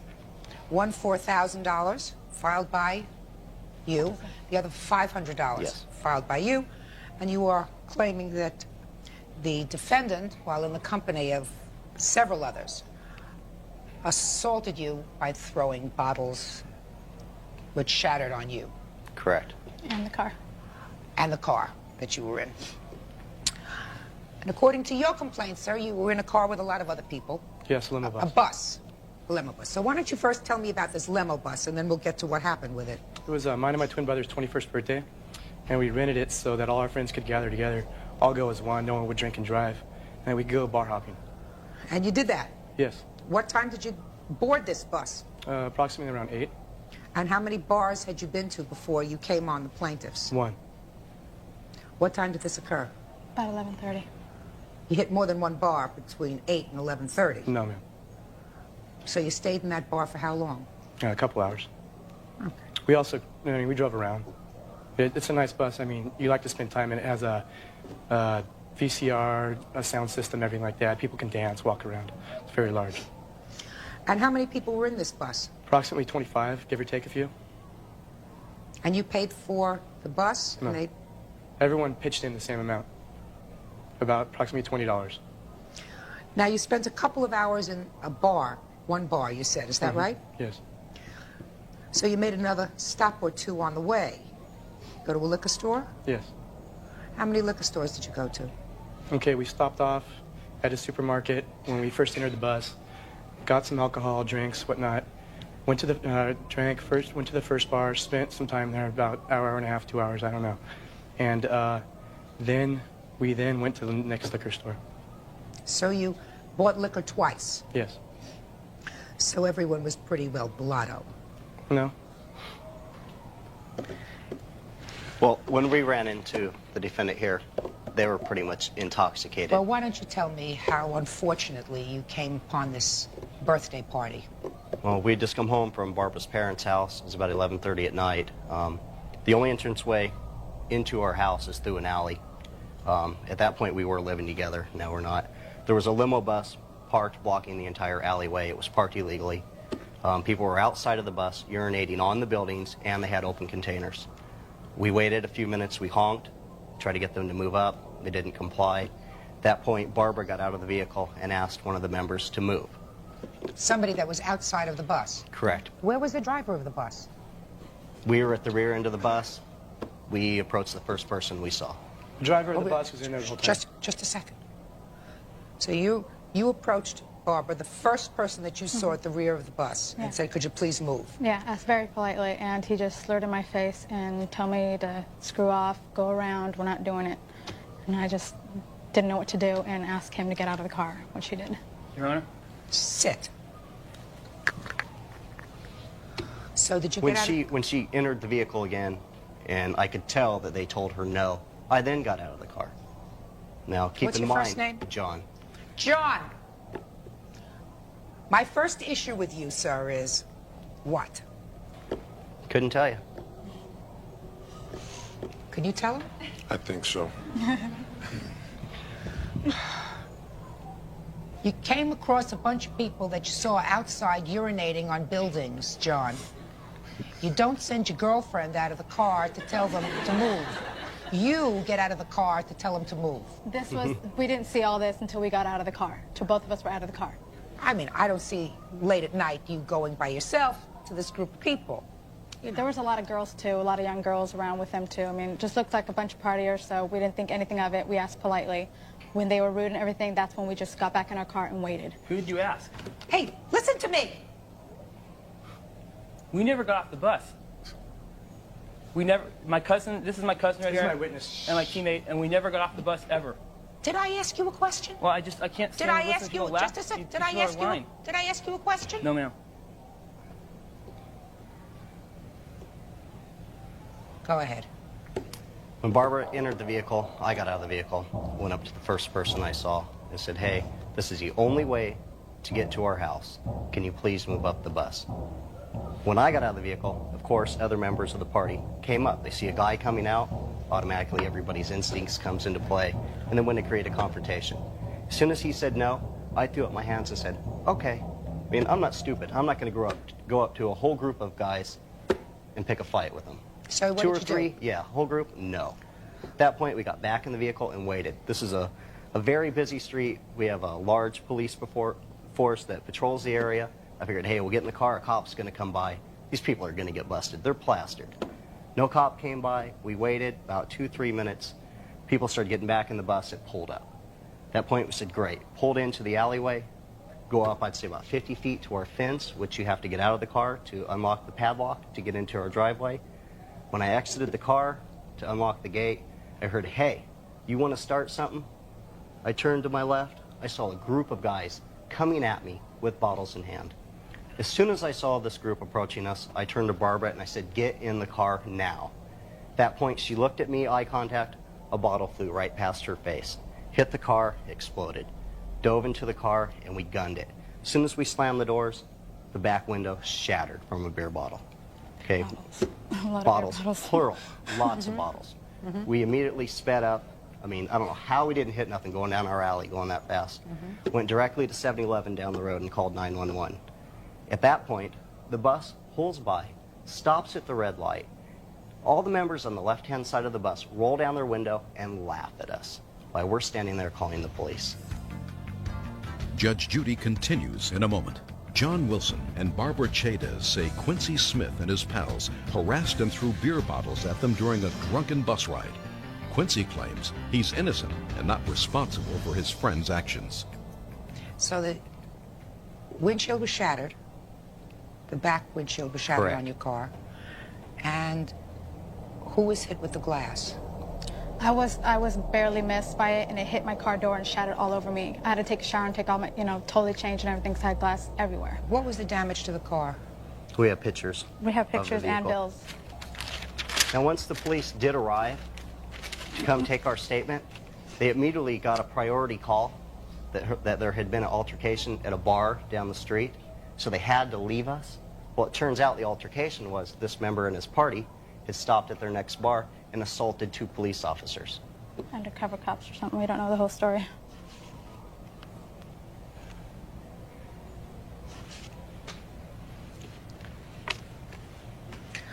Okay, now I'll hear from you. Okay, first of all, I'd like to say that I have empathy for the plaintiffs. What happened to was an awful thing. Should never happen to anyone. But I know for a fact they can't say I did it because I never even got off the bus. They can never pinpoint me out. I didn't get off the bus. I don't know what happened off the bus. I mean, even if the bus driver would have saw something, I mean, it was his responsibility to stay there. Which bus company did you use? It was, I believe it was called VIP limo buses. Mm-hmm. When you called them, how many people did you say were going to be on the bus? About approximately 25. You can get, the buses they have will fill 20 to 25, and I believe they even have one larger than that. And when you called the bus company, did you have to reserve the bus with a credit card? No. When did you pay them? You pay a deposit down. Well, and then when, a then when they arrive, you pay the rest. Well, I'm asking you, Okay. did you pay the deposit in cash or a credit card? Check. A check? Yes. Yours or your brother's? Mine. Yours. Mm-hmm. So let me understand this, Mr. Smith. Okay. You rented the bus. Yes. You, sir, are absolutely right that these people can, in all probability, not say who it was who threw a bottle other than the group. Is that right? That's correct. That doesn't make you not responsible for this incident, sir. It didn't even happen on the bus that I was responsible for. Oh, it happened, sir. It happened, with yes. people. It happened with people that you invited to celebrate your birthday on a bus. You are still, sir, responsible for the behavior of those people. You. Because somebody is guilty and somebody is innocent. Now, they don't know who it is, but you, who arranged this party, are responsible for their losses because you are in the unique position, sir, if you are not drunk, to know who in that party got off the bus and who in that party actually damaged their property and attempted to assault them with what I consider a deadly instrument, which is a heavy beer bottle. So, not them. They're not in that unique position to know. You are. So I'm responsible for everyone on the bus. Every single person. On the bus and off. Everyone who was also an adult. Every single person that was partying with you at your birthday party, sir. You hired the bus. I never got off the bus. I don't know. Doesn't make any difference, sir. It does to me. This is going to be a more expensive birthday party than you thought. Much more expensive. Now, you have something that you believe is meaningful to this case that you wish to contribute? Yeah, I do, Your Honor. Sure. First of all, Step up right there. Okay, I'm sorry. My cousin and myself never got off the bus at any point. And Didn't you understand what I just said? I don't know how you can expect him to keep track of 25 people. He invited them to his bus. So how is he supposed to keep track of if they're all adults? If he can't keep track of them, then he shouldn't have invited them. And if they didn't do anything wrong, then he wouldn't be standing here today, sir. Judge Judy is ready. He invited them to come on board for a drinking evening. He is therefore responsible for everything that transpires during the course of that evening. And one of the things that transpired was these people were put in fear of their lives. And if he wishes to turn around and do some detective work and try to figure out who it was that got off the bus and threw bottles at them and smashed their cars. I hope he would. That's no, you. No, I Not hope he them. would. My cousin doesn't want to be here. If do you think if he knew who did it, he would be taking the blame for this? Well, I can't then afford he you should here. have I been can't more afford you. selective about who he invited on the bus. And he should have seen to it that once the people on the bus started to drink a little too much and started to get a little out of control, he said to the bus driver, who he had hired, because you remember, he sent the check, he hired the bus. These people are a little too unruly. You better take us home because I don't know what's going to happen with them.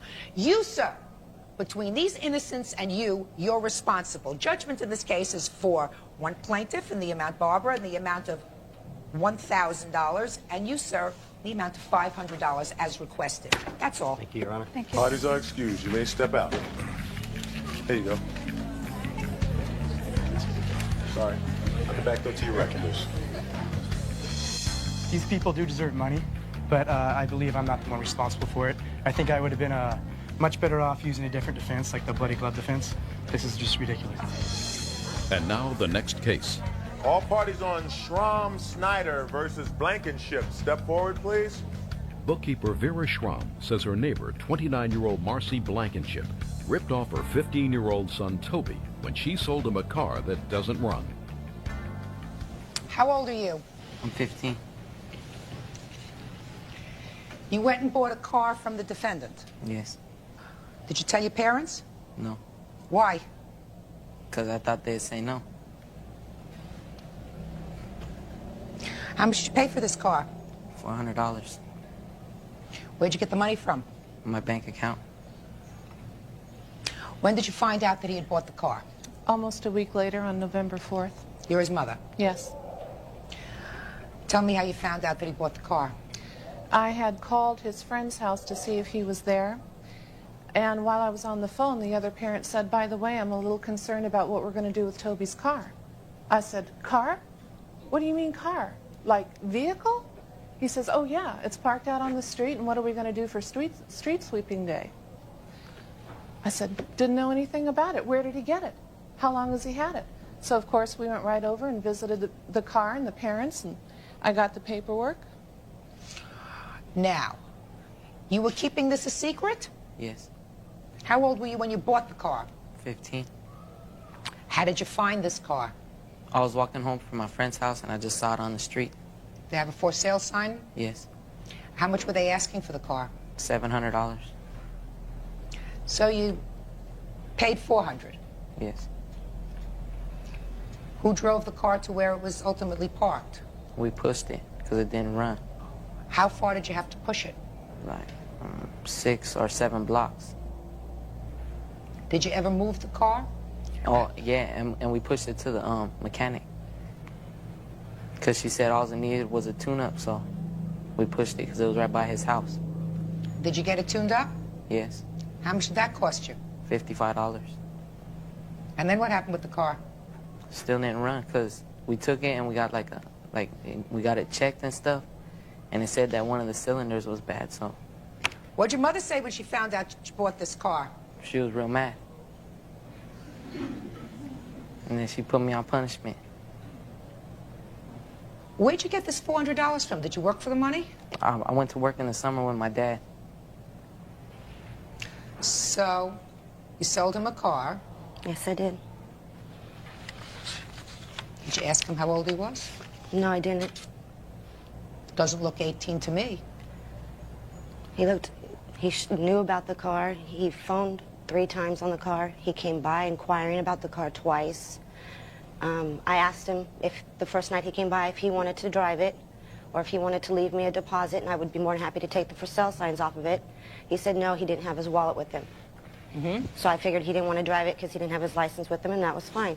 I showed him the car in and out. I started it up for him and everything, and he didn't have a problem with it. He said it was perfect. He'd be back the next day to please not sell it. How come I asked you if he doesn't look 18 and you give me this whole long story?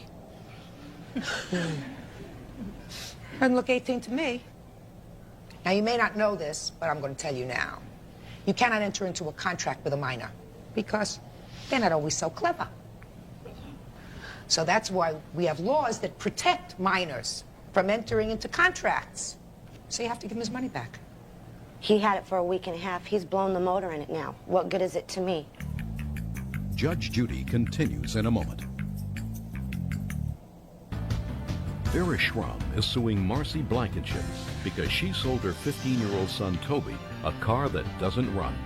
Marcy claims she didn't know Toby was a minor. When you deal with a minor, you deal with a minor at your own risk. Anybody who has half an eye can see that this young man is not the age of majority. You took advantage of him. I believe that you took advantage of him. And you can't do that. So you owe him $400. Sir, you paid $55 to have the car tuned up? Yes, ma'am. You're going to have to eat that. Yes, ma'am. That's a form of punishment. I'm sure your mother has something else planned for you if she hasn't already conjured up the appropriate punishment, including, at 15 years old, it would seem to me, requiring somebody else to sign off if he wants to go take money out of the bank. Absolutely. That's a lesson to be learned. Mm-hmm. Sure is. Mm-hmm. So judgment in this case is for the plaintiff in the amount of $400. You did return the car? Not yet. Do it. She's got to get the car. He's got to get his money back, at least part of it. That's all. Parties are excused. You may step out. Back there to your rest, please. Judge Judy continues in a moment. And on the next Judge Judy. Let's go, guys. This round maybe my gameplay like this. Okay, guys, so let's go. And Clove have the round, okay, like this. Okay, so let's go. And Clove, you can do it, bro. You can do it. You have to alt, bro. Okay, you can do it here. Nice one. Okay. Nice one, bro. GG's. Oh shit, bro. Shit. Oh shit. ये अपना था यार. Okay. Okay. Not bad, guys. Okay. So let's go.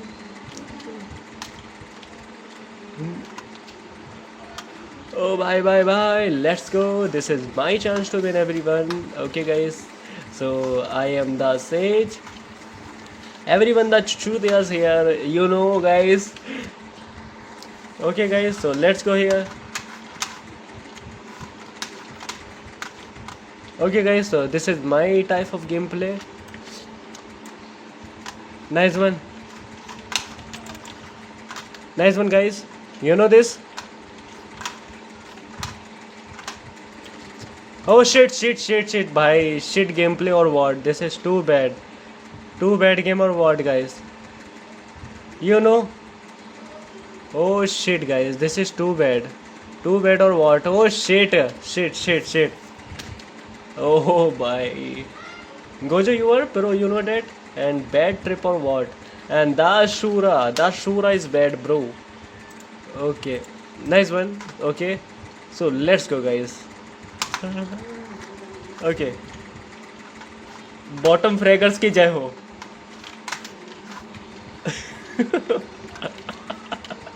तभी तो बोल रहा हूँ. Okay, guys. So let's go. Let's go, guys. This is my type of gameplay. You know. Let's go, guys. This is my type of gameplay.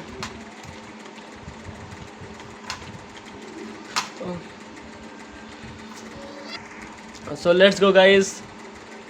Okay, guys. This is too bad gameplay likes me, guys. Okay, so let's go again this area, and I want to play with me. Okay, you want to play with me, guys? Okay, you know this gameplay. So let's go, guys. And they want to play with them. Oh shit, guys. Okay, guys, so let's go. Okay, they using the alt. Okay, nice one, bro. Neon, too bad gameplay like this. Okay, you are too no, bro. You know, you are too no. Oh shit. Too bad, guys, too bad. Ah, shit. We are noobs, guys. We are noobs. So, guys, that's why I am losing here. And okay, this time we are trying to beat them first. Okay. So let's go, guys.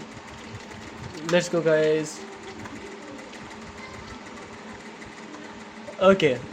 So I have the Spectre first, and I want to kill them.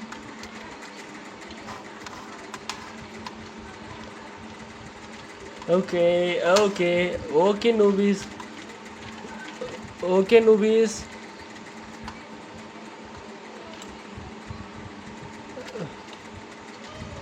Okay, nice one.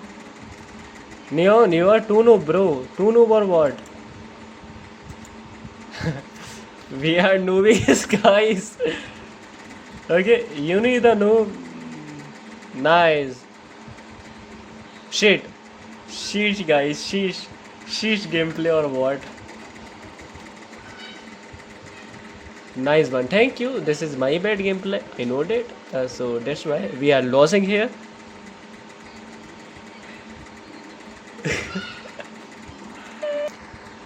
Okay, guys. So let's go. That's why I am winning here. Okay.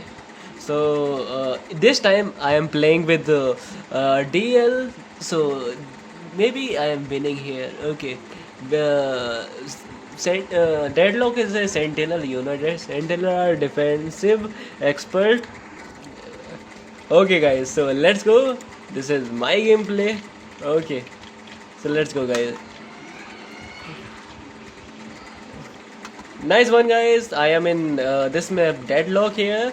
So Sage are good player, guys. So this is Sage power. Nice one. Okay, GG's. You know that Neon's power? You know the Neon powers? Okay. Okay, guys. Okay. This is the power of Neon, guys. Okay. So I am the DL here. Okay. So where are you guys? Where are you? Okay, guys. Okay, nice one. Okay, GG's. Oh, nice one, bro. Mix. You can do it here, bro. Wait and watch here. Wait and watch, bro. Wait and watch. Okay, let's go. Will, you can do it, bro. Nice one. Oh shit, bro, shit. Oh, भाई बुरा लगा तेरे लिए भी.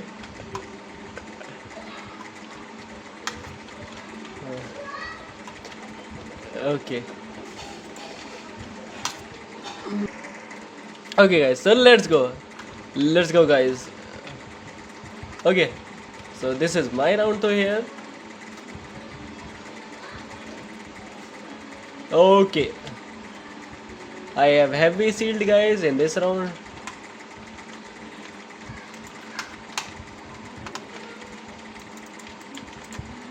Okay, guys. This is my chance to win there. Okay. Oh, nice one, bro. Bream 80. Okay, nice one, bro. You can do it, bro. Mix. And this is Sales Power and Will here. Okay, they are playing with them. Nice one. Abhi 80 tha. Okay, one enemy only alive here. Okay, you can do it, bro. Okay, one enemy, guys. Only one enemy. Nice one, Mix. GG's gameplay. Oh, bye. Bye.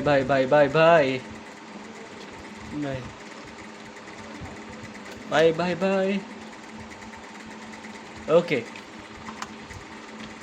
Oh, आएगा मजा. Oh, GG's gameplay. Okay, guys. Let's go, guys. This is my type of gameplay, guys. Okay, so let's go. And this is my game here. Okay, nice. I am walking their side. Okay, guys. Nice one, guys. Nice one or what?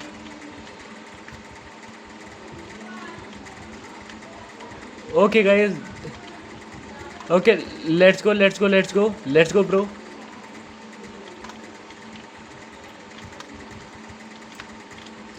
Nice one, bro. Okay. This is my type. Nice one, guys. Okay, GG's. GG's, guys. GG's gameplay or what? You know that? Nice one. Okay. Okay, guys, I got the 4-player skills, so let's go, guys. And this time of gameplay, I want here. Okay, so let's go. Let's go, guys. This is my type of gameplay. Okay, so let's go. Okay. Okay, wait and watch, guys. This is the chamber here first. So, okay, everyone want to play with them. Where are you, bro? Nice one, guys. Nice one. You can do it, bro. Chamber, come here. Come here fast.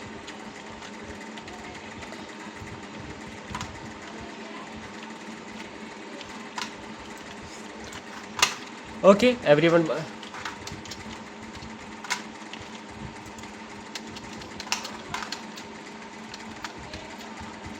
Okay, nice one. Okay, wait and watch, guys. This is nice one, bro. GG's. Okay, wait and watch. Okay, wait and watch. GG's game or what? Okay. Okay. Oh shit. 80 damage दिया था भाई, 80 दिया था. Okay, nice one, bro. You can take it here. Okay, so let's go the fight here. And nice try, bro. This is my type of gameplay. Okay. So let's go. Bream, you can do it, bro. Bream, where are you, bro? Okay, guys, let's go. Sage को बोलना. Okay, you can go. Neon, you can do it, bro. Okay, let's go, guys. This is my time.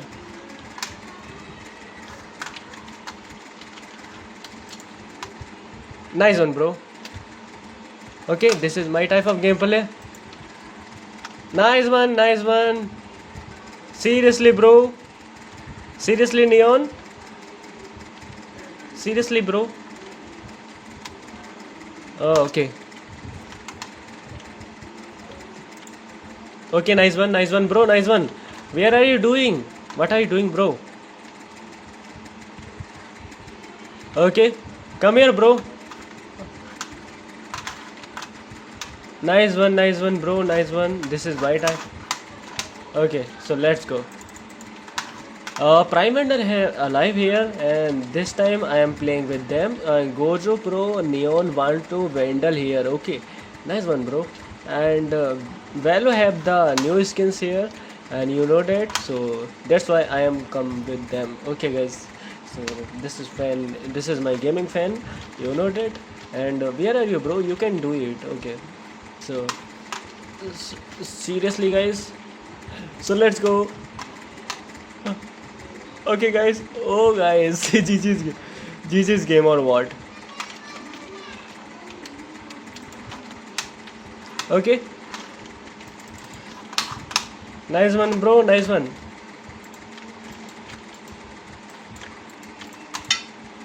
GG's my gameplay guys. Okay. Oh shit guys, 110. Seriously Sage, you can go there? Okay, too bad gameplay by me bro. This is too bad gameplay by me bro. Okay, so try another one thing like this. Okay guys. Okay. There are 4 players alive their side. Okay guys, so this is too bad for everyone, and I want to kill them. Okay guys, I want to kill them. Okay. So okay, GG's game or what? We'll have the Prime Vandal here. Nice one bro, nice try. So this is the, you have the alt. Okay, too bad game or what guys, you are too bad. Nice one bro, nice one. Okay, you can do it bro. Oh seriously, huh? GG's bad. Okay, too bad guys, too bad. Not a major problem with them, so that's why I come here. Okay guys, so let's go. Okay, with this side. Okay guys, I want to play with them. Let's go guys, let's go in this side. Okay, this is my way here.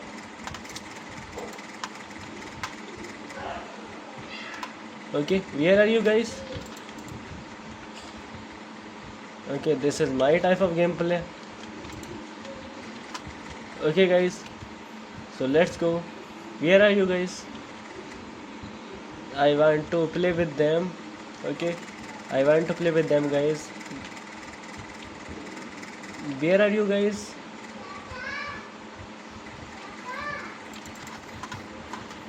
Where are you bro? Where are you? Okay, come here fast guys. Come here guys, come here. Okay, so let's go. I want to play with them. Okay guys,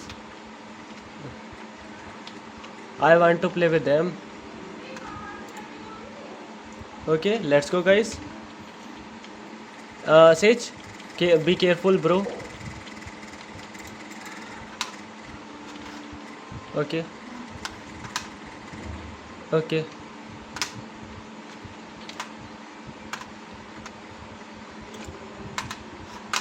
serious. Oh shit bhai, this is my bad gameplay. Okay, too bad by me. Nice one bro, nice one. Mix bro, seriously. Seriously mix. Oh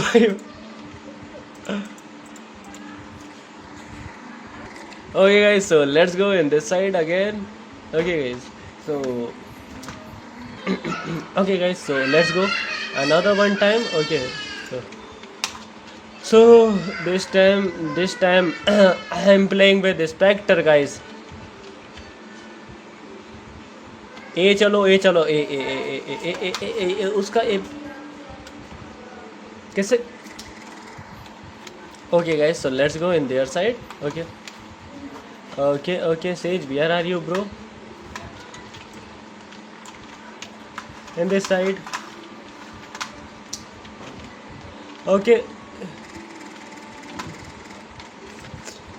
Okay, this is my alt power.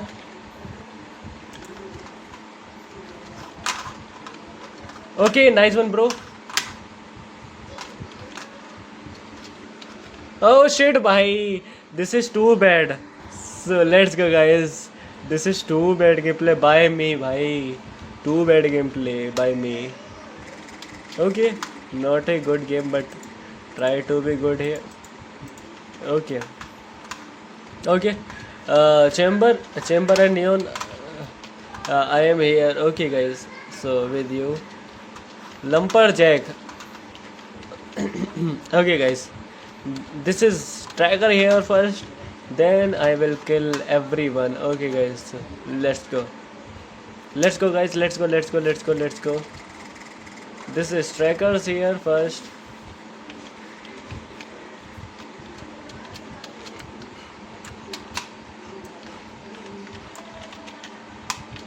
Oh shit, bhai.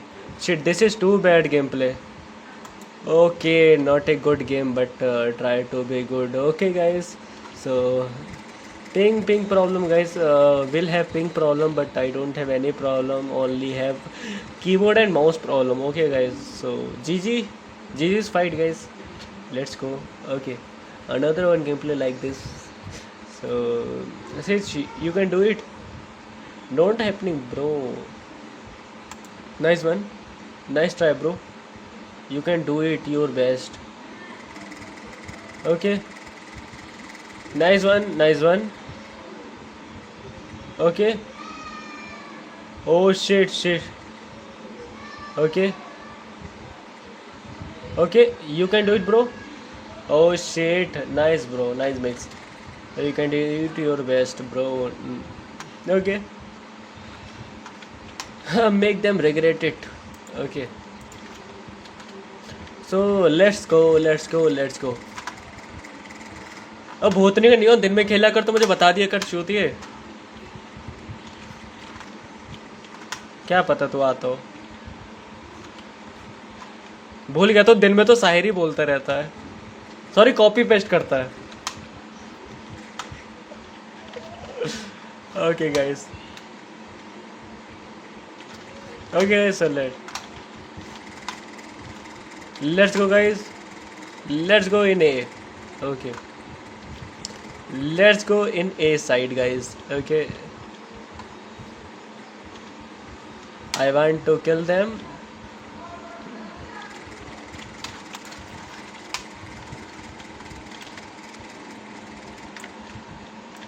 Nice one, bro. Nice one, guys.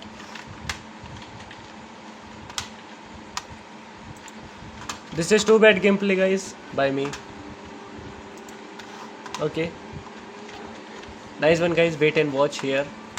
We have the chance to win them. We have to win the chance. Okay. We have to win this round. Okay. Okay, so let's go. Let's go, guys. Okay, guys, so okay, this is my type of gameplay.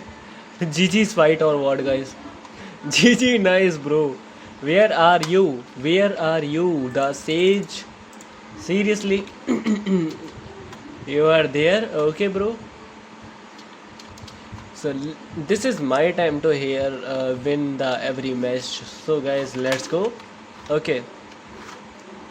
Okay. I want to kill everybody. Okay, guys.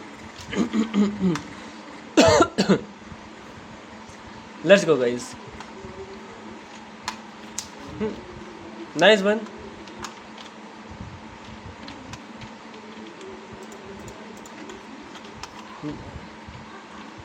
Nice one. You can do it, bro. Sage, you have to chance to win. Nice one, bro. Mix, you are Georgia's player, you know. Oh. Okay. Okay. You know the Okay. Okay, nice one. Oh shit, guys. Shit, boys, shit. This is my bad here. This is my bad here. Okay. Nice one, guys. Okay, wait and watch. Wait and watch, guys. Oh, nice, bro. You are too pro. Okay, you are too pro, bro. You know, you are too pro here. Okay. I want to play with them. Okay, I want to play with them. Okay. So that's why I want to kill them. This is Siege. Sorry, DL's power here to play with them. Okay, you know. So let's go. Let's go, guys. Let's go or what? Let's go and let's go. This is the DL's wall here. Okay, so nice wall. Too good or what? Too good wall, guys. And so kill with them. Okay, nice one, guys. Try to beat them. Okay, they don't go with. Okay, everyone with the go their side. Okay, so let's go, guys. Let's go, guys, in B side, A side, sorry. This is the too good area. Oh shit, bro. Okay, this is my type of gameplay, guys. You know what is my type of gameplay? Okay,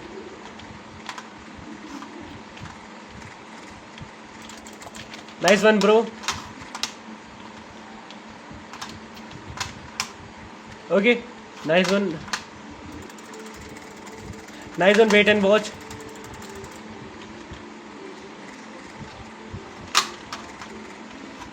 Sorry.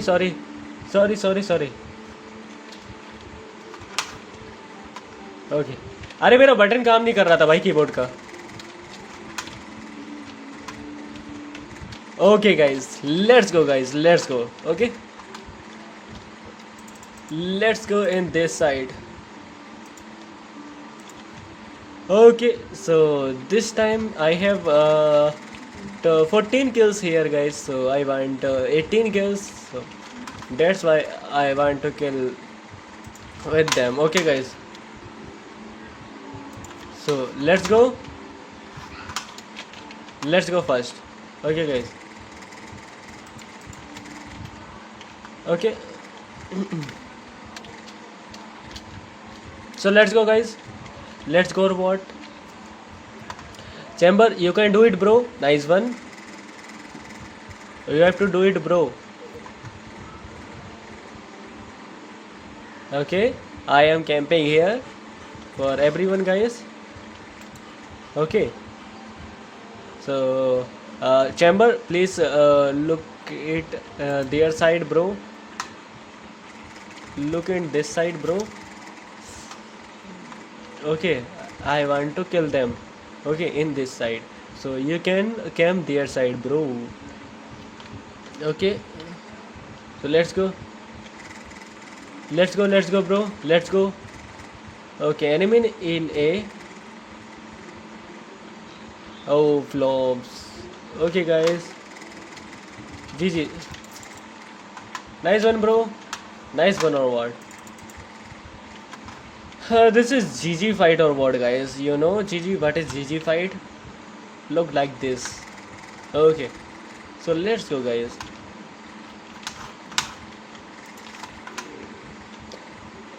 Okay, guys. I am DL, you know, guys. So that's DL's gameplay here.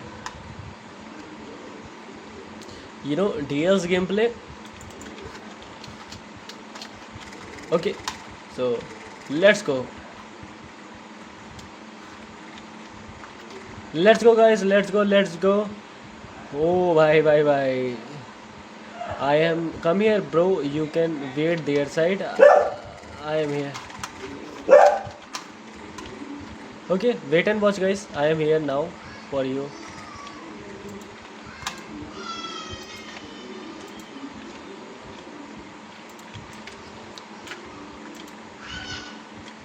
Okay, wait and watch guys. Wait and watch, I am here for you.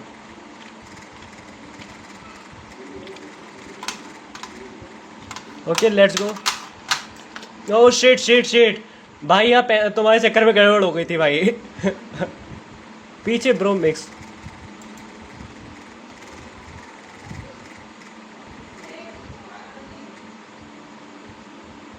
Nice one bro. Save तो नहीं हो पाएगी. Okay. GG's gameplay guys, nice one. You can do it your well gameplay. So let's go, and I am camping here guys with them. Okay. So let's take the order first. Okay guys, then kill them everyone. So let's go guys.